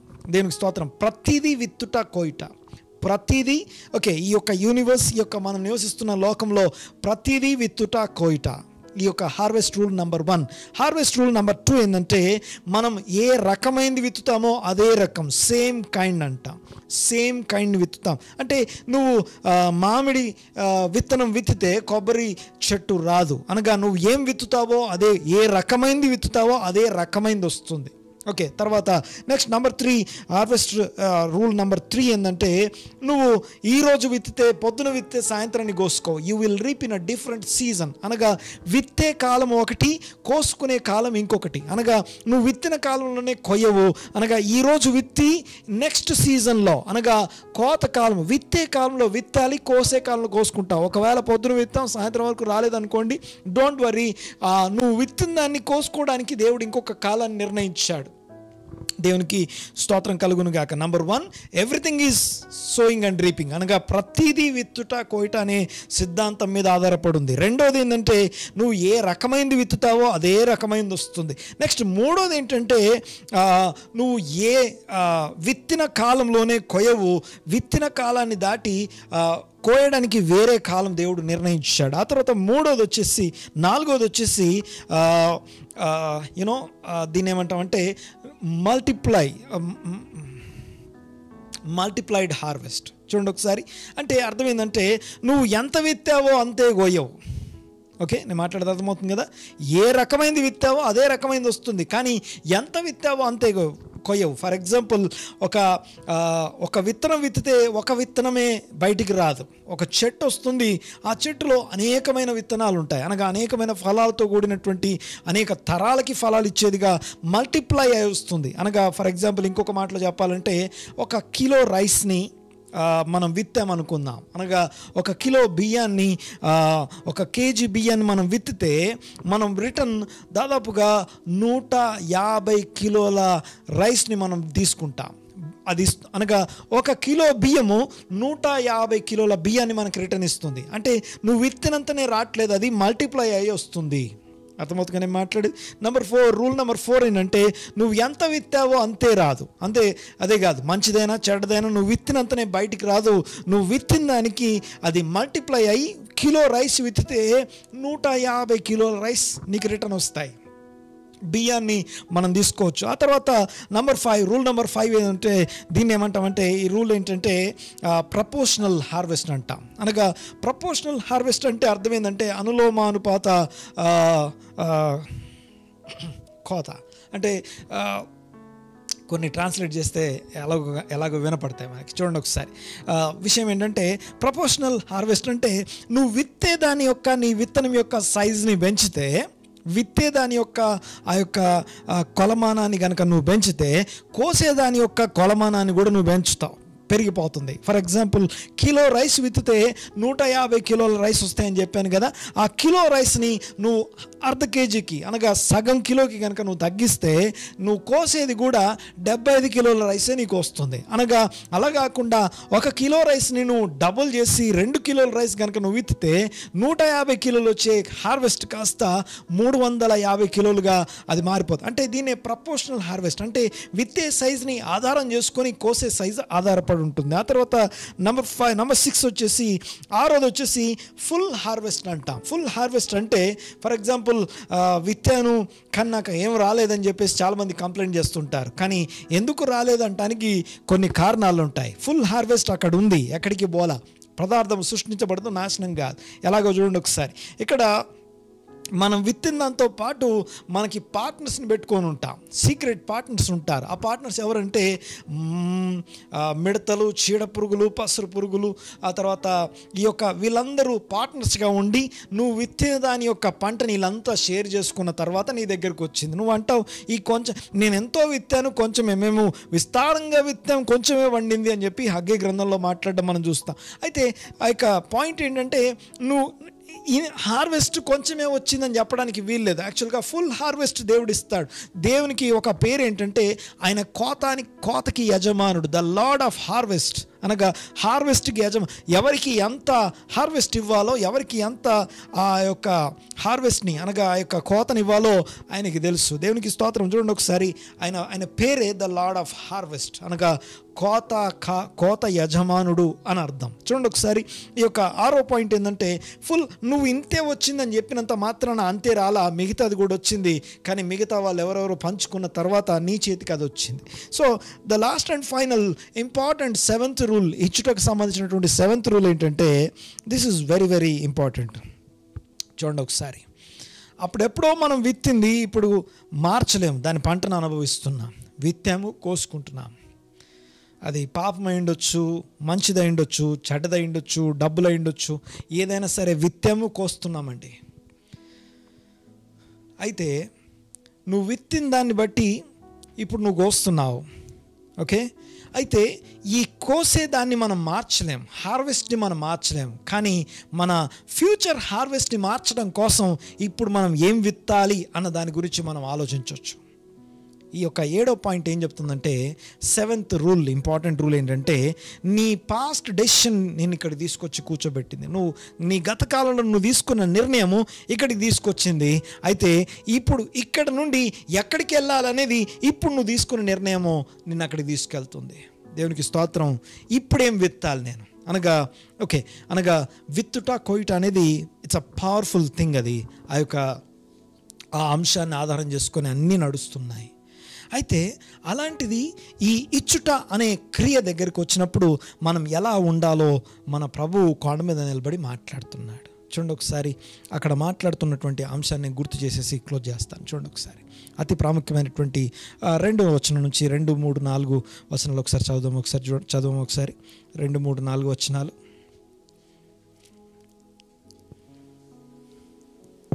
కావున నీవు ధర్మము చేయనప్పుడు మనుష్యుల వలన ఘనత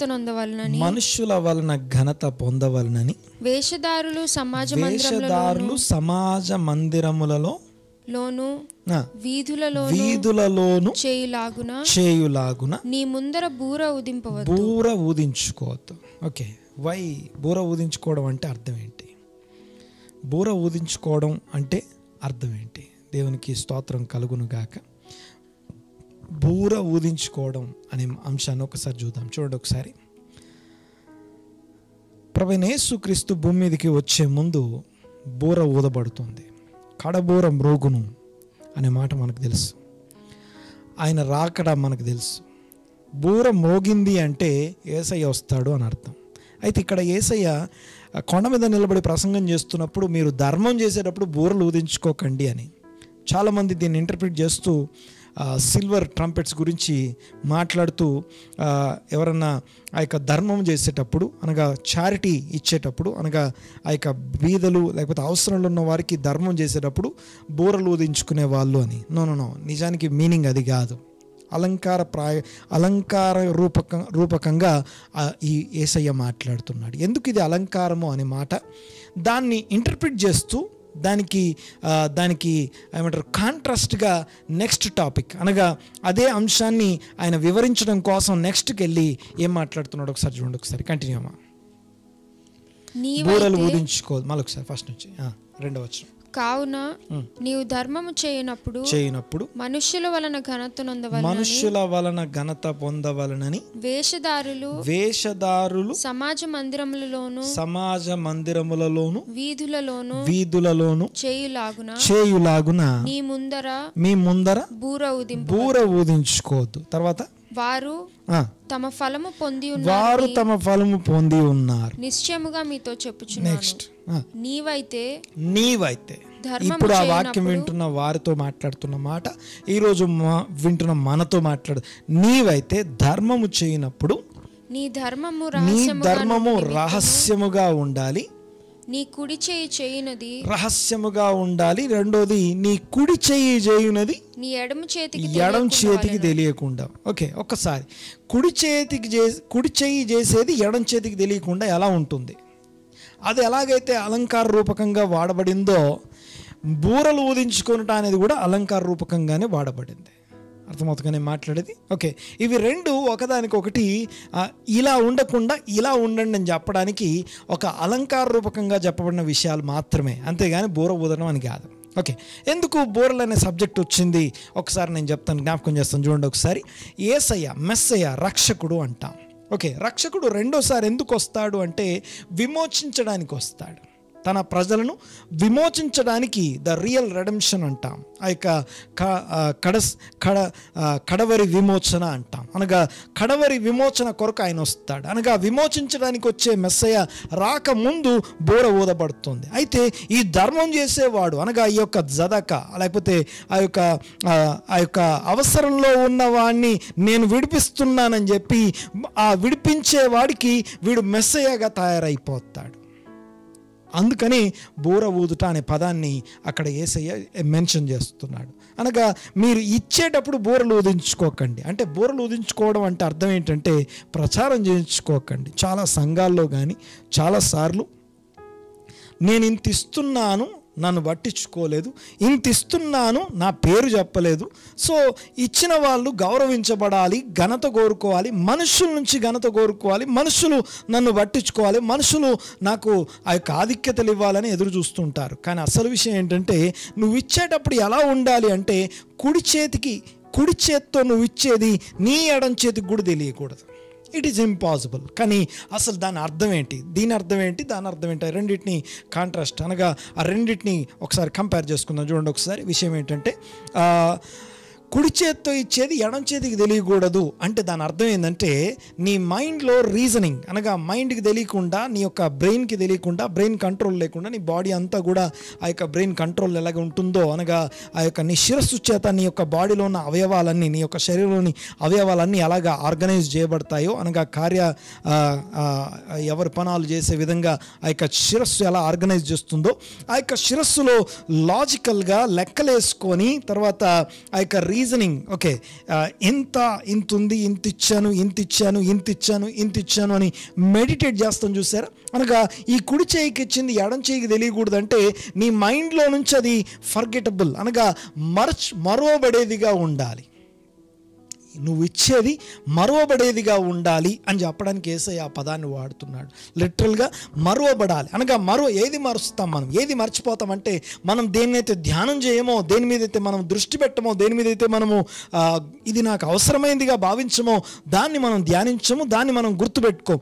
అలాగా దాని మీద మరువబడేదిగా ఉండేలాగా నీ కుడి చేత్తో చేసేదాన్ని ఎడం చేతికి తెలియకుండా చేయమంటాడు.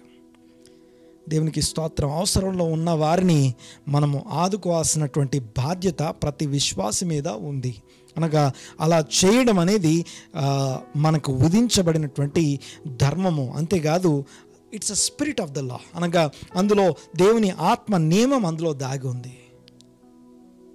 అవసరంలో ఉన్న వారికి సహాయం చేయుట, అది ఎలాంటిదన్నా అవ్వచ్చు. బీదవారు, చదువుకోలేని వారికి చదువు అందించామనుకోండి, అది సహాయం అవుతుంది. కొన్ని మినిస్ట్రీస్ వారు పేద పాస్టర్స్, అనగా దైవ సేవకుల యొక్క పిల్లల యొక్క ఎడ్యుకేషన్కి సపోర్ట్ చేస్తారు. ఓకే, అది కాదు, అదొకటి కాదు, ఎడ్యుకేషన్ హెల్ప్, లేకపోతే మెడికల్ హెల్ప్, విద్య, వైద్య అనేవి మినిమం థింగ్స్. తర్వాత డైలీ నీడ్స్, అనగా ఆహార పదార్థాలు. కరోనా ఆ యొక్క కోవిడ్-19 సీజన్లో లాక్డౌన్ అయి ఉన్నప్పుడు చాలామంది సమాజ సేవకులు బయలుదేరి అనేకులకు సహాయం చేశారు. దాన్ని ధర్మం అంటాం. సో దేవునికి స్తోత్రం. ప్రతి ఒక్కరూ ధర్మం చేయడం అనేది కామన్ థింగ్, అనగా చెయ్యాల్సిన అవసరం ఉంది. కానీ అది ఎలా చెయ్యాలి అంటానికి యేసయ్య చెప్తున్నాడు. ఇది the way how you are dealing with men, అనగా విత్ పీపుల్, అనగా అవసరంలో ఉన్న వాడిని నువ్వు ఎలా చూస్తున్నావు. అందుకే ఆ యొక్క సామెతల గ్రంథంలో ఒక మాట చూస్తాం, బీదలను వెక్కిరించువాడు. సామెతల గ్రంథము 17వ అధ్యాయం 5వ వచనం చదువుదాం ఒకసారి. సామెతల గ్రంథము 17వ అధ్యాయం 5వ వచనం. బీదలను వెక్కిరించువాడు వారి సృష్టికర్తను నిందించువాడు. అంటే బీదలకు సృష్టికర్త ఉన్నాడు అని అర్థం. బీదరికం అనేది సృష్టించబడింది అని అర్థం. కానీ బీదరికంతో వ్యాపారం చేయడానికి కాదు, బీదరికంతో మన దాతృత్వము, తర్వాత మనము ఇంకొకరికి దీవెనకరంగా ఉండి మనము దీవించబడ్డానికి సంబంధించిన అంశం అందులో దాచబడింది. దేవునికి స్తోత్రం. నీకు దేవుడు సహాయం చేసిన వాడు నీ సహాయం పొందేవాడిని పక్కన పెట్టాడు అనుకుందాం. అందులో నీకు నీ సహాయం పొందగలిగిన వాడు నీ పక్కన ఉన్నాడు అంటే it's an opportunity for you. నువ్వు దీవించబడ్డానికి అదొక అవకాశం. దేవునికి స్తోత్రం కలుగును గాక. ఓకే, సరే, అవన్నీ మనకు ఆల్రెడీ చాలా విషయాలు మనకు తెలిసిన విషయాలే. ఓకే, వాక్యాన్ని మనం ఈరోజు వాక్యాన్ని మాత్రం మనం చూసుకుందాం. చూడండి ఒకసారి. ద ఫస్ట్ థింగ్ ఏంటంటే ద యాటిట్యూడ్, ఎలాగా మనము ధర్మం చేయాలి అంటానికి సంబంధించింది. మొట్టమొదటిది మనం చూస్తే, ధర్మము చేయనప్పుడు అది సమాజ మందిరంలో కానివ్వండి, వీధుల్లో కానివ్వండి. ఓకే, ఈ యొక్క ధర్మం చేసే వాళ్ళు ఎలాగంటే నాకు పేరు రావాలి, సెల్ఫ్ సెంటర్డ్ లైఫ్ అంటాం ఇది. ఓకే, యేసయ్య మాట్లాడే ప్రతి అంశము కూడా మనిషిలో ఉన్నటువంటి పాప స్వభావానికి విరోధంగాను మరియు దేవుడు ఏం కోరుకుంటున్నాడు అని తెలియజేసే విషయాలుగా ఉండడం మనం చూస్తాం. ప్రతిదీ కూడా ఆ యొక్క కొండ మీద ప్రసంగంలో యేసయ్య మాట్లాడే ప్రతి అంశము it is against the sinful nature of a fallen soul, అనగా పడిపోయిన మానవ ఆత్మ సంబంధమైనటువంటి ఆ యొక్క అంశానికి విరోధంగా అందులో నుంచి బయటికి రావడానికి సహాయం చేయడానికి మాట్లాడబడుతున్న అంశం. అనగా గ్లోరీ అనగా నా మహిమను నేను వెతుక్కొని, నన్ను ఏమనుకుంటున్నారు, నేను ధర్మం చేశాను, నేను దానం చేశాను, నా పేరు చెప్పలేదు, నన్ను పట్టించుకోలేదు, లేకపోతే నన్ను గొప్ప చేయలేదు అని ఎవరెవరైతే చూస్తున్నారో వాళ్ళందరూ ఆ నేచర్ ఏదైతే ఉందో it is not spiritual nature. ఆ మనస్సు ఆత్మానుసారమైన మనస్సా, శరీరానుసారమైన మనస్సా దేవునికి తెలుసట. అంతేకాదు, ఇంకొక కంటిన్యూషన్, ఇంకో వచనం చదవం ఒకసారి. ఈ మన మత్తయి సువార్త 6వ అధ్యాయము 3వ వచనం. మత్తయి సువార్త 6వ అధ్యాయము 3-4 వచనాలు. నీవైతే ధర్మము చేయనప్పుడు నీ ధర్మము రహస్యముగా ఉండు నిమిత్తము నీ కుడి చేయి చేయునది నీ ఎడమ చేతికి తెలియక ఉండవలను. అట్లయితే రహస్యమందు చూచుచున్న నీ తండ్రి నీకు ప్రతిఫలం ఇస్తాడు. తండ్రి రహస్యమందు చూచుచున్నవాడు అనే మాట మనం చూస్తాం. దేవునికి స్తోత్రం కలుగునుగాక. ఓకే, చాలాసార్లు దేవుడు చూస్తున్నాడా అనే ప్రశ్న మనకు కలుగుతూ ఉంటుంది. బట్ దేవునికి స్తోత్రం, ఆయన ఓకే, హెబ్రీ పత్రిక 4వ అధ్యాయంలో 13వ వచనంలో మనం చూస్తాం. హెబ్రీలకు రాసిన పత్రిక 4వ అధ్యాయం 13వ వచనంలో వాక్యము జీవము కలిగి రెండంచులు గల ఎటువంటి ఖడ్గం కంటెను వాడి అయినది అని చెప్పేటప్పుడు 13వ వచనంలో ఏం రాస్తుందో చూడండి ఒకసారి. అమ్మా 12-13 చదవ. ఎందుకనగా దేవుని వాక్యము సజీవమై బలము గలదై రెండంచులు గల ఎటువంటి ఖడ్గము కంటెను వాడిగా ఉండి ప్రాణాత్మలను కీళ్లను మూలుగును విభజించినంత మట్టుకు దూరుచు హృదయం యొక్క తలంపులను ఆలోచనలను శోధించుచున్నది.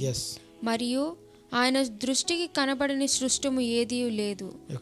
మనం ఎవరికి ఆయన దృష్టికి కనబడని సృష్టం ఏదీ లేదు. మనము ఎవరికి లెక్క ఒప్పచెప్పవలసి ఉన్నదో ఆ దేవుని కనులకు సమస్తమును మరుగులేక తేటగా ఉన్నది. సమస్తము ఓకే, ఏమేం కనపడుతుండొచ్చు దేవునికి అంటే, నువ్వు చేసేది బయట ఏం కనపడదు. ఇది మాత్రమే కాదు, ఆయన కంటికి కనబడదంటూ ఏమీ లేదట, అన్నీ ఓపెన్గా ఉన్నాయంట. దేవుని వాక్యం గురించి మాట్లాడిన వెంటనే లెక్క గురించి మాట్లాడుతూ దేవునికి ఏమేం కనపడుతుందో మాట్లాడుతున్నాడు. ఒకసారి చూడండి, ఒకసారి వాక్యం నీ హృదయంలోకి ఎక్కడ దాకా వెళ్తుంది, అది నీ ఆలోచనని పరిశోధిస్తుందా, లేకపోతే ఆ వాక్యం పరిశోధించడానికి నువ్వు అవకాశం ఇస్తున్నావా లేదా కూడా ఆయనకి తేటగా కనిపిస్తుంది. అనగా ఆ యొక్క రోమిలికి రాసిన పత్రికలో అంటాడు, ఇదిగో నీ యొక్క మనస్సు శరీరానుసారమైనదా లేకపోతే ఆత్మానుసారమైనదా దేవునికి తెలుసు అంటాడు. ఆ తర్వాత చూడండి ఒకసారి ఇంకొక వచనం మనం చూస్తే, హగరు అంటుంది ఒక బావి దగ్గర ఆమె పేరు పెట్టడం మనం చూస్తాం, బెయర్ లహాయి రోయి, అనగా నన్ను చూచుచున్న వాని బావి, అనగా నన్ను చూచుచున్న దేవుడు, నన్ను చూచుచున్న దేవుణ్ణి నేను చూశానని చెప్పి ఆ బావికి ఆ పేరు పెట్టింది. అంటే దేవుడు నన్ను చూస్తున్నాడన్న సంగతి ఆమెకు అప్పుడే అర్థమైంది. అనగా ఇంట్లో నుంచి వెలగొట్టబడింది, ఆ యొక్క కుమారుడితో ఉంది, ఆ తర్వాత ఆహారం లేదు, చావడానికి రెడీగా ఉన్నారు, దేవుడు చూస్తున్నాడా లేదా అనే డౌట్ రేజ్ అయినప్పుడు దేవుడు చూస్తున్నాడని ఆమె అనుభవించినదై ఎరిగినదై ఆ పేరు పెడుతుంది. సరే, ఆ తర్వాత సమూయేలు గ్రంథంలో మనం చూస్తే, మొదటి సమూయేలు గ్రంథంలో 16వ వచనం 7వ వచనం 16వ అధ్యాయం 7వ వచనంలో మనం చూస్తే అక్కడేమని రాస్తుందంటే, నీవు పై రూపమును చూస్తావు. సమూయేలు అనబడుతున్న ప్రవక్త, సమూయేలుని ప్రవక్త అంటాం మనం. ప్రవక్త అన్నప్పుడు ఆయనకున్న ఇంకొక ప్రవక్త అని చెప్పడానికి దీర్ఘదర్శి అని ఇంకొక పేరు ఉంటుంది. అనగా దూరంగా చూసేవాడు, చాలా లోతుగా చూసేవాడు, స్పిరిచువల్గా చూసేవాడు, దీర్ఘదర్శి అనే మాట మనం చూస్తాం. సమూయేలు పేరు దీర్ఘదర్శి, అంటే ఎవరికి కనపడింది ఆయన కనపడుతుంది అన్నమాట. కానీ అలాంటి ఆయనతో దేవుడు ఏమంటున్నాడు చూడండి ఒకసారి, 7వ వచనం. అయితే యెహోవా సమూయేలుతో ఇలాగు సెలవిచ్చెను, అతని రూపమును పై రూపమును అతని ఎత్తును లక్ష్య పెట్టకు, మనుషులు లక్ష్య పెట్టు వాటిని యెహోవా దేవుడు లక్ష్య పెట్టడు. అంటే నేను చూసేది వేరేది. అనగా తర్వాత చదవమా, నేను అతని త్రోసివేసి ఉన్నాను, మనుషులు పైరూపమును లక్ష్యపెట్టుదురు గాని నేను యెహోవా హృదయమును లక్ష్యపెట్టును. అంటే ఈ మనిషి యొక్క హృదయం ఎలాంటిదో లక్ష్య పెట్టేవాడు. అంటే నువ్వు ఇస్తున్నప్పుడు ఏమనుకొని ఇస్తున్నావు, ఏం ఆశపడిస్తున్నావు, ఓకే అవన్నీ అంటే దేవుడు చూస్తున్నాడని చెప్పడానికి ఈ వచనాలు జ్ఞాపకం చేస్తున్నారు. దేవునికి స్తోత్రం కలుగునుగాక. సో ఈ మాట ఓకే, ఒకటి రహస్యం. ఓకే, నంబర్ 1 ఫస్ట్ నుంచి మనం ఒక్కసారి అన్ని 4 వచనాల్ని ఇలా పరిచి చూద్దాం. ఒకసారి చూడండి ఒకసారి. నంబర్ 1 మొట్టమొదటిది ఏంటంటే, నీవు ధర్మం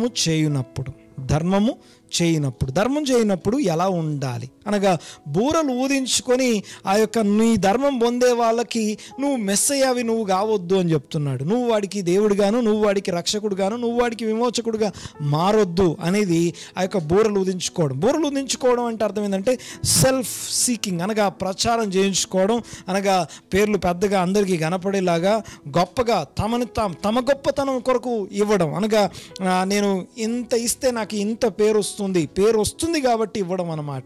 ఆ తర్వాత 1వ వచనంలోనేమో వారు ఫలము పొందరు అని చెప్తాడు, వారు తమ ఫలమును పొందరు అని చెప్పి 2వ వచనంలోనేమో వారు తమ ఫలమును పొంది ఉన్నారు అంటాడు. రెండిటికి తేడా ఏంటంటే సింపుల్ లాజిక్, సింపుల్ థింగ్ ఏంటంటే, మనుషుల యొక్క ఘనత, మనుషుల యొక్క మెప్పు కోరుకునే వాళ్ళు మెప్పును వాళ్ళ రివార్డు వాళ్ళు మనుషుల నుంచి పొందుకున్నారు. ఇక వాళ్ళకి దేవుని నుంచి వారికి ఎలాంటి మెప్పు, లేకపోతే దేవుని నుంచి మహిమ, దేవుని నుంచి రివార్డ్, ఆ యొక్క దేవుని నుంచి వచ్చే బహుమానం వారికి ఏం లేదు అనేది అక్కడ స్పష్టంగా యేసయ్య మాట్లాడడం కొరకు ఆ మాట. తర్వాత చూడండి ఒకసారి ఆ యొక్క యోహాను సువార్త 5వ అధ్యాయం 45వ వచనంలో ఇలా చూస్తాము.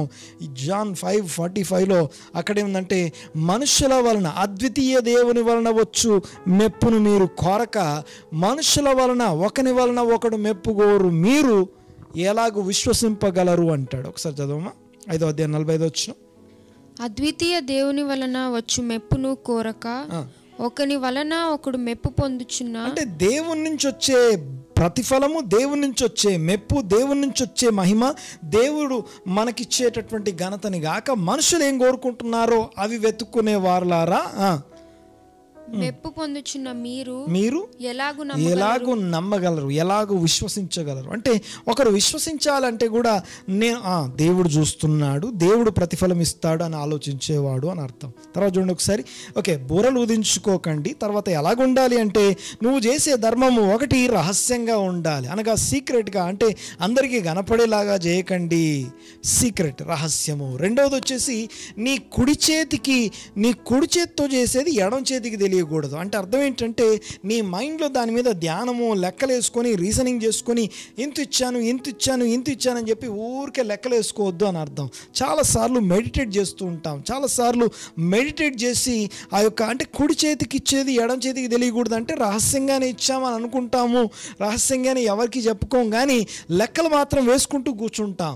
ఓకే, యాక్చువల్గా అక్కడ అలంకార రూపకంలో మాట్లాడబడుతుంది. అంటే అర్థం ఏంటంటే, అంతకుముందు బూరలు ఊదించుకోవద్దు అనేదాన్ని దీనికి రెండు కలిపితే కానీ మనకి ఈ విషయం అర్థం కాదు. ఏంటిది అదంటే, నేను మెడిటేట్ చేయొద్దు, దాని మీద ధ్యానం ఉంచుకోవద్దు, ఇట్ షుడ్ బి ఫర్గెటబుల్, అనగా మర్చిపోమంటున్నాడు. నువ్వు ఇచ్చేది నీ బాడీలో, నీ బ్రెయిన్లో మర్చిపోవాలి. అంటే కుడి చేతితో ఇచ్చింది ఎడం చేతికి తెలియకూడదు. అంటే ఈ కుడి చేతి నుంచి తలదాకా వెళ్ళి ఎడం చేతి దాకా ఆ విషయం వెళ్ళొద్దు. అంటే నీ రీజనింగ్ బ్రెయిన్లో, అనగా నీ యొక్క మైండ్లో దాని గురించి లెక్కలేయొద్దు, మెడిటేట్ చేయొద్దు, ధ్యానం ఉంచొద్దు, లక్ష్యం ఉంచొద్దు, అకౌంట్స్ చేయొద్దు అని చెప్పడం కోసం ఆ మాట. ఎవరికి ఇచ్చానా, ఎంత ఇచ్చానా, ఎప్పుడు ఇచ్చానా, అవన్నీ లెక్కలేసుకుంటూ కూర్చోవద్దని చెప్పడానికి. ఆ తర్వాత రహస్యంగా ఉండాలి. తర్వాత కుడి చేతితో చేసేది ఎడం చేతికి తెలియకూడదు. ఇవి చెప్పిన తర్వాత నెక్స్ట్ మాట్లాడుతూ ఎలాగా ఉండాలి, అనగా ధర్మము ఎలా ఉంటుంది అనే దాని గురించి, ప్రతిఫలము దేవుడిస్తాడు అని చెప్తున్నాడు. ఇచ్చే దేవుడు అని చెప్పడం కంటే ముందే ఆయన చెప్పే మాట ఏంటంటే, చూస్తున్న దేవుడు అంటాడు. ఇందాక మనం కోత యజమానుడు అని మాట్లాడుకున్నాం. అందరికీ ఎవరికి ఎంత కోత ఇవ్వాలో అంతే కోత ఇచ్చే కోత యజమానుడు అని మాట్లాడుకున్నాం. అలాంటి ఆయనే చూస్తున్న దేవుడు అని ఇక్కడ మనం చూస్తున్నాం. అంతేకాదు, చూస్తున్న దేవుడు అని చెప్పట్లేదు, కానీ పరలోకమందున్న నీ తండ్రి అంటాడు. పరలోకమందున్న నీ తండ్రి. ఓకే, ఒక తండ్రి తన పిల్లలకు ఎలాగైతే వాళ్ళు ఏం హ్యాండిల్ చేయగలరో, దేన్ని వాళ్ళు సరిగా నిర్వహించగలరో, ఆ యొక్క అంశాన్ని, ఆ యొక్క ఏరియాని, ఆ యొక్క భాగాన్ని వారికి ఇచ్చి, ఈ పని చెయ్యి, నువ్వు ఇక్కడ నుంచి ఇక్కడ దాకా నువ్వు చేయగలవు, చెయ్యి అని చెప్పి ఒక్కొక్క కుమారునికి ఒక్కొక్కటి ఎలాగైతే అప్పగిస్తారో, వాళ్ళు పొందిన శిక్షణను బట్టి, వారు పొందినటువంటి ఆ యొక్క వారు అనుభవించిన అభ్యాసాన్ని బట్టి వారికి ఎలాగైతే పనులు ప్రత్యేకించబడతాయో, అలాగే ఈ పరలోకపు తండ్రి, మీ పరలోకపు తండ్రి, రహస్యమందు చూచుచున్న పరలోకపు తండ్రి. ఒకటి పరలోకపు తండ్రి దేవుడు అని చెప్పకుండా మీ పరలోకపు తండ్రి. తర్వాత రెండోది అంటాడు, ఆయన చూస్తున్నాడు అంటాడు. అనగా ఆయన అకౌంట్లోకి రాకుండా, ఆయన అవగాహనలోకి రాకుండా, ఆయన చూపుకుందా లేకుండా ఏం జరగట్లేదు అని చెప్పి, దాని తర్వాత ఆయన ప్రతిఫలం ఇచ్చేవాడు అంటాడు.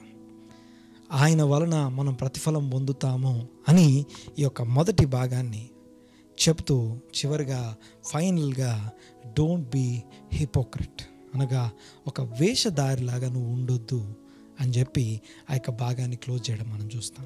ఫైనల్లీ ఒక 2 వచనాలు చదువుకొని మనం ముగిద్దాం. ఎలాగా మన యాటిట్యూడ్ ఉండాలి, ఇచ్చుట విషయంలో మన యాటిట్యూడ్ ఏమై ఉండాలి. చూడండి ఒకసారి, ఇచ్చుట విషయంలో దేవునికి ఇవ్వడము, అనగా మన దశమ భాగాలు, ప్రథమ ఫలాలు, అవన్నీ దేవునికి ఇచ్చే విషయంలో నమ్మకంగా ఎలా ఉన్నామనేది రహస్యమందు చూస్తున్న తండ్రి యొక్క అకౌంట్లో ఆయన అవగాహన లేకుండా ఏం జరగట్లేదు. తర్వాత చూడండి ఒకసారి, రెండోది మనుషులకి, అనగా చారిటీకి ఎంతవరకు రెస్పాండ్ అవుతున్నా.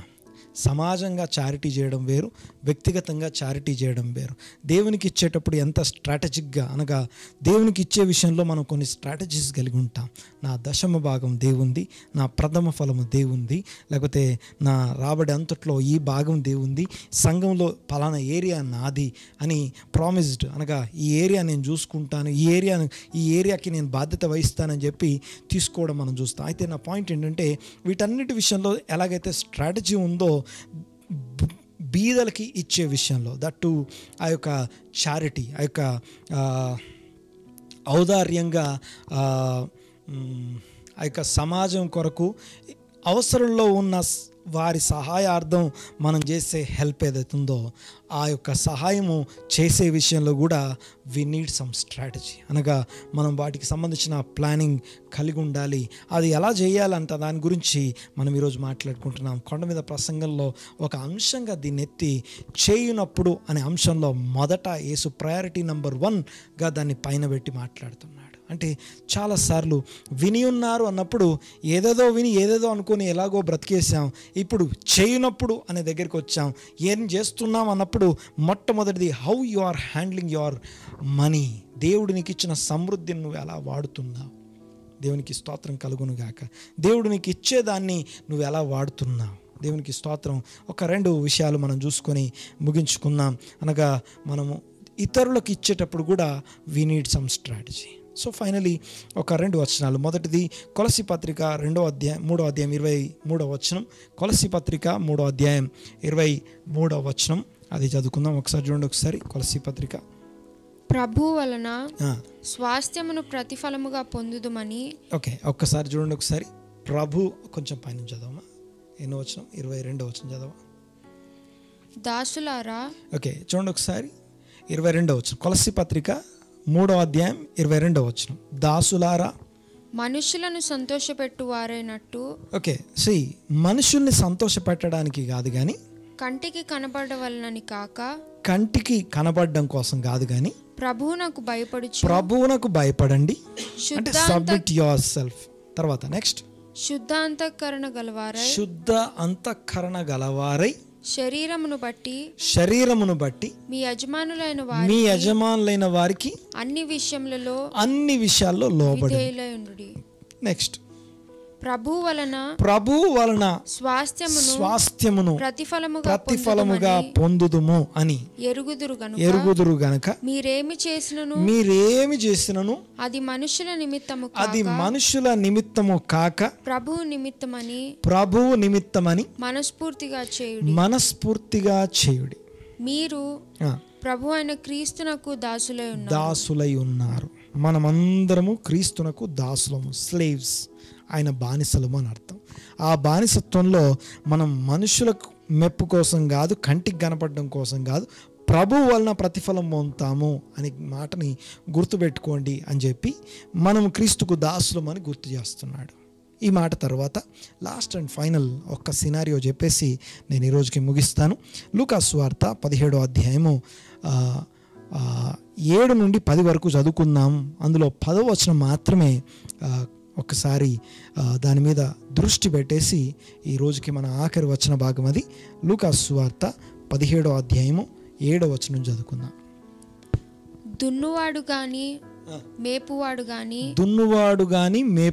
గాని మీలో ఎవనికైనా ఒక దాసుడుండగా వాడు పొలములో నుండి వచ్చినప్పుడు. ఓకే, మరొకసారి జాగ్రత్తగా నుండి ఒకసారి ఎవరి గురించి మాట్లాడుతున్నాడు? దున్నువాడు గాని మేపువాడు గాని. అంటే పొలం దున్నేవాడు లేకపోతే పశువుల్ని మేపేవాడు అనుకుందాం. అంటే పశువుల కాపరి ఉండొచ్చు, లేకపోతే వ్యవసాయదారుడు అని అర్థం. అంటే సొంతంగా భూమి ఉండి వ్యవసాయం చేసుకునేవాడు అయ్యుండొచ్చు, లేకపోతే సొంతంగా పశువులు ఉండి మేపేవాడు అయ్యుండొచ్చు. అయితే ఎవనికైనా ఒక దాసుడు, దున్నువాడు కానీ మేపువాడు కానీ ఎవనికైనా ఒక దాసుడు ఉంటే, అంటే ఆల్రెడీ నా సొంత భూమిని నేను దున్నుకుంటున్నాను, నాకు ఇంకో దాసుడు ఉన్నాడు. అయితే వాడు పొలంలో నుండి వచ్చినప్పుడు నీవు ఇప్పుడే వెళ్ళి భోజనం చేయమని వానితో చెప్పున. దున్నేవాడు కానీ తన పశువులు మేపుకునేవాడు కానీ ఆ యొక్క ఇంటికి వచ్చాడట. ఇంటికి వచ్చినప్పుడు దాసుని చూసి నువ్వు వెళ్ళి భోజనం చెయ్యి అంటాడా? చెప్పడు. ఓకే, ఆల్రెడీ ఎవరి పని వాళ్ళకుంది. అనగా దున్నువాడు మేపువాడు అంటే ఆల్రెడీ స్వాస్థ్యం కలిగిన వారు, అనగా పని కలిగిన వారు వాళ్ళ ఇంటికి వచ్చారు. వాళ్ళ ఇంట్లో పనుని చూసి, అనగా దాసుని చూసి నువ్వు వెళ్ళి భోజనం చేయని చెప్పారట. తర్వాత చదువుదాం ఒకసారి. అంతేగాక నేను భోజనము చేయుటకు ఏమైనాను సిద్ధపరిచి నడుము కట్టుకొని నేను అన్నపానములు పుచ్చుకొని వరకు నాకు పరిచారము చేయము. ఓకే, పని చేసి వచ్చాడు కాబట్టి నేను తినేదాకా నాకు పరిచయం చేయి ఫస్ట్ అని చెప్పి చెప్తాడట. అటు తరువాత నీవు అన్నపానములు పుచ్చుకొని వచ్చునని వానితో చెప్పును గాని ఆ దాసుడు ఆజ్ఞాపింపబడిన పనులు చేసినందుకు వాడు దయచూపునని వానిని మెచ్చిన. ఓకే, ఈ ఆజ్ఞాపించబడిన పనులు చేశాడు కదా అని చెప్పేసి ఓకే ఎంత దయ చూపించావు అంటే, పనివాడు ఏదైతే పని ఆజ్ఞాపించబడిందో, బాగా వినండి ఒకసారి, జాగ్రత్తగా వినండి ఒకసారి, పనివాడికి ఏదైతే పని ఆజ్ఞాపించబడిందో అది దయ కాదు. మరొకసారి ఈ మాట ఎందుకు ఇక్కడ జ్ఞాపకం చేస్తున్నానంటే, మనము క్రీస్తుకు బానిసలము దాసులం అనుకుందాం. ఆయన నీకు ఒక పనిని ఆజ్ఞాపించాడు, అనగా ధర్మము చేయుట, చారిటీకి ఇవ్వడం, సహాయం చేయడం అనేది అది నీకు పని అనుకో. ఓకే, ఆ పనిలో మనం ఎవరి మీద దయ చూపించట్లేదు, మనం మన యజమానుని మీద కూడా దయ చూపించట్లేదు. అర్థమవుతుందని మాట్లాడి చూడండి ఒకసారి. నెక్స్ట్ కంటిన్యూ అమ్మా. అటువలే మీరును, మళ్ళొకసారి ఆ మాట చదువు. ఆ దాసుడు ఆజ్ఞాపించబడిన పనులన్నీ చేశాడు కాబట్టి వాడు దయ చూపనని, ఎంత దయ చూపించావు అని చెప్పి చెప్పడు కదా, మెచ్చునా. అటువలే మీరందరూ మీకు ఆజ్ఞాపించబడిన పనులు చేసిన తరువాత మేము నిష్ప్రయోజకులమైన, ఓకే ఏమని చెప్పాలో చూడండి ఒకసారి. నేను చేశాను, ఓకే ఇప్పుడు ఎవరికొకరికి సహాయం చేసి ఉండొచ్చు, అన్నంత మాత్రాన వాళ్ళకి నువ్వేం మెస్సయ్య అయిపోవు, వాళ్ళ విమోచకుడు నువ్వు అయిపోవు. ఓకే, మనందరి విమోచకుడు ఆయన. అయితే చూడండి ఒకసారి, ఓకే నువ్వు హీరో అయిపో, నువ్వు విమోచకుడు అయిపో. అక్కడ ఏమంటుంది చూడండి ఒకసారి, నువ్వేం చెప్పాలట, ఎలాంటి యాటిట్యూడ్ కలిగి ఉండాలనో జ్ఞాపకం చేస్తున్నాడు ఇక్కడ. చదవం ఒకసారి. నేను నిష్ప్రయోజకుడనైన దాసుడను, అనగా నేను కూడా ఒక బానిసను, నేను కూడా క్రీస్తుకు బానిసను, క్రీస్తుకు దాసుడను అని చెప్పాలి. మొదటిది నేను నిష్ప్రయోజకుడమైన దాసుడను, తర్వాత మేము చేయవలసినవే చేసి ఉన్నామని, మాకు ఆజ్ఞాపించబడినవి, మాకు నియమించబడినవి మాత్రమే చేస్తాం. అనగా ధర్మం చేయడం ఏదైతుందో, అనగా ఆజ్ఞాపించబడిన పని చేయడం ఏదైతుందో అది కేవలం మనకు ఆజ్ఞాపించబడింది మాత్రమే, మనం ఎవరి మీద దయ చూపించట్లేదు. నెక్స్ట్, ఆయన యెరూషలేమునకు ప్రయాణమైపోవచ్చు. చాలు మరొకసారి చదవ, క్లోజ్. అటువలే మీరును మీకు ఆజ్ఞాపించబడినవన్నీ చేసిన తర్వాత మేము నిష్ప్రయోజకులమైన దాసులము, మేము చేయవలసినవే ఆజ్ఞాపించబడినవే నియమించబడినవే చేశాము అని చెప్పాలి. This is the attitude God is expecting from you. మహిమ కలుగును గాక. దేవునికి స్తోత్రం. ప్రార్థన చేసుకుందాం. ఇచ్చుట విషయంలో ఎలా ఉండాలో వాక్యం చెప్పిన దాన్ని బట్టి ఈ యొక్క చేయుట అనబడుతున్న విషయాల్లో మొదటిదిగా ఎంచబడుతూ మొదటిదిగా ఎంచబడుతున్నటువంటి ఆ యొక్క ప్రైమరీ థింగ్ గివింగ్. దేవునికి స్తోత్రం. అది దేవునికి అవనివ్వండి, లేకపోతే అవసరంలో ఉన్నటువంటి పేదలకు బీదలకు అవనివ్వండి, ఆ యొక్క అవసరంలో ఉన్న వారికి అవనివ్వండి, నువ్వు ఇచ్చావు, ఇవ్వాల్సిన బాధ్యత అదొక ఆజ్ఞగా ఉంది మనకి. దేవునికి స్తోత్రం. మనము పాత నిబంధన గ్రంథంలో ఆ యొక్క ధర్మశాస్త్రంలో కనుక మనం చూస్తే పండుగ ఆచరించడం గురించి మనం చూస్తాం. ద్వితీయోపదేశకాండంలో మనం కనుక చూస్తే praise the Lord, Deuteronomy, okay ద్వితీయోపదేశకాండం 16వ అధ్యాయంలో చూస్తే నిశ్చయముగా వారెవ్వరు కూడా ఒట్టి చేతులతో నా దగ్గర కనపడొద్దు అంటాడు. We have to give something. దేవుని మనం ప్రేమిస్తున్నామని చెప్తున్నాం. దేవుని ప్రేమించి ఏమి ఇచ్చాము, దేవుని ప్రేమించి ఏం చెల్లించాము. నిశ్చయముగా ఆయన ఎదుట ఉట్టి చేతులతో కనపడొద్దు. ఆ తర్వాత దేవునికి మహిమ కలుగునుగాక. మనం చూస్తే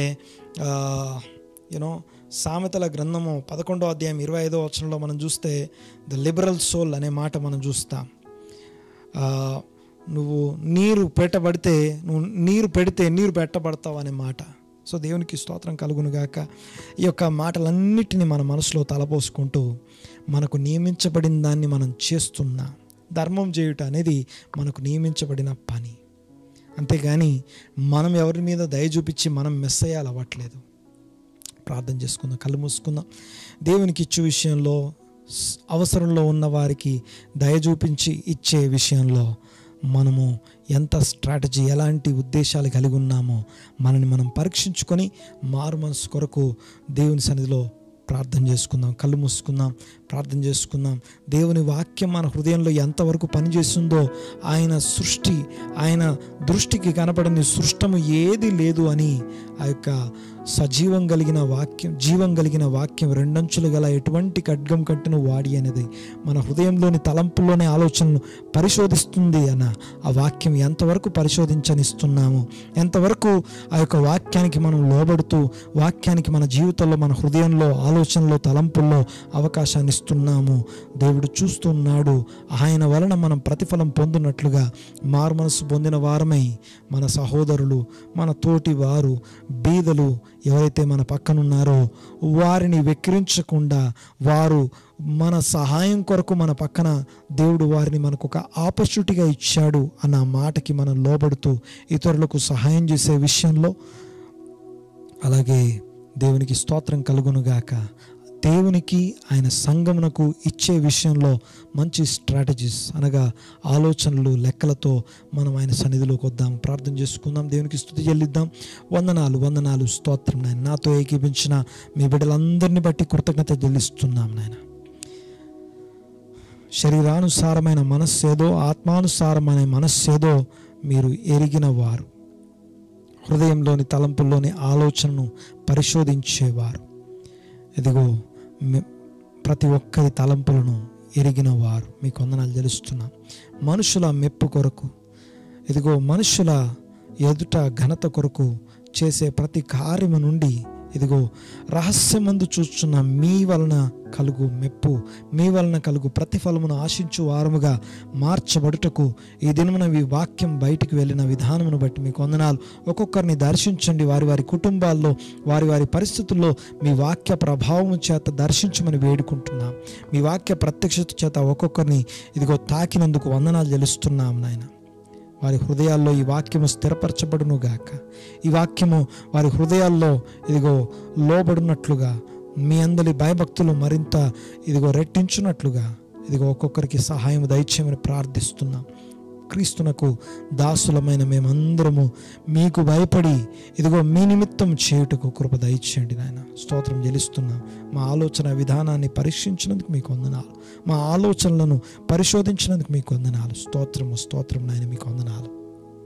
thank you lord, thank you నాయన, మీకు వందనాలు చెల్లిస్తున్నా. ఈ దినమున ఇదిగో ప్రతిఫలమును అనుగ్రహించండి. విత్తి ప్రతిఫలము ఆగిపోయిన వారందరి పక్షంగా విజ్ఞాపన చేస్తున్నాను.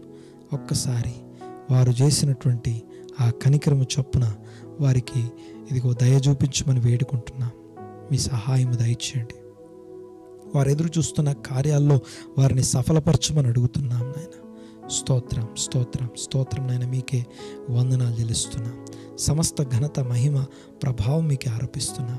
క్రీస్తు యేసు గొప్ప నామమున దర్శించండి, దీవించండి, ఆశీర్వదించండి. సంఘమును ఇంకా బలపరచండి నాయన. వ్యక్తిగత ఒక్కొక్కరి సోల్ ఇదిగో మీ సన్నిధిలో తమను తాము తగ్గించుకొని ఇదిగో మీ సన్నిధిలో వారు చేస్తున్న ప్రతి కార్యమును బట్టి వందనాలు చెల్లిస్తున్నాం. మీరు దీవించమని అడుగుతున్నాం. సంఘమును విస్తరింపచేయండి, ఆశీర్వదించండి. ఈ సీజన్లో కూడా ఇదిగో మీ వాక్యం చేత ఒక్కొక్కరిని తాకడానికి కృపనిచ్చారు, ఏర్పాటు దయచేశారు. మీకు వందనాలయ్యా. స్తోత్రము తండ్రి. ఇదిగో ఫిజికల్గా మేము కూడుకోలేకపోయినప్పటికీ మాకు మీరు తోడై ఉన్నారు. స్తోత్రం, స్తోత్రం. ఇదిగో మీ కార్యమును మీ యొక్క వాక్యం ద్వారా మేము గమనిస్తున్నాం, నేర్చుకుంటున్నాం. అనేకులను తాకడానికి కృపనిచ్చారయ్యా. స్తోత్రం చెల్లిస్తున్నాం నాయన, మీకు వందనాలు. సమస్త ఘనత, మహిమ, ప్రభావం మీకు ఆరోపిస్తున్నాం. ఒక్కొక్కరి పక్షంగా గొప్ప కార్యము జరిగించమని వేడుకుంటూ, సమస్త అద్భుతాలను రిలీజ్ చేయమని వేడుకుంటూ, మీ కృపను బట్టి, మీ కనికరమును బట్టి ఇదిగో మీ యొక్క ఆయన ప్రభు ఔదార్యమును బట్టి దర్శించమని అడుగుతూ యేసు నామమున దీవించి ఆశీర్వదించి సంఘమంతటిని మీ సన్నిధిలో ఎత్తిపడుతూ ఈ ప్రార్థన స్తుతి చేస్తున్నాము తండ్రి. Amen, amen, amen, amen. God bless you all. దేవుని చిత్తానుసారంగా, ఆయన వాక్యానుసారంగా నడుచుకోవడానికి మనం సిద్ధపరచుకున్నాం. దేవుని వాక్యం మన హృదయాల్లో నిలిచి ఫలించునుగాక. God bless you. దేవుడు దీవించునుగాక. ఆమెన్.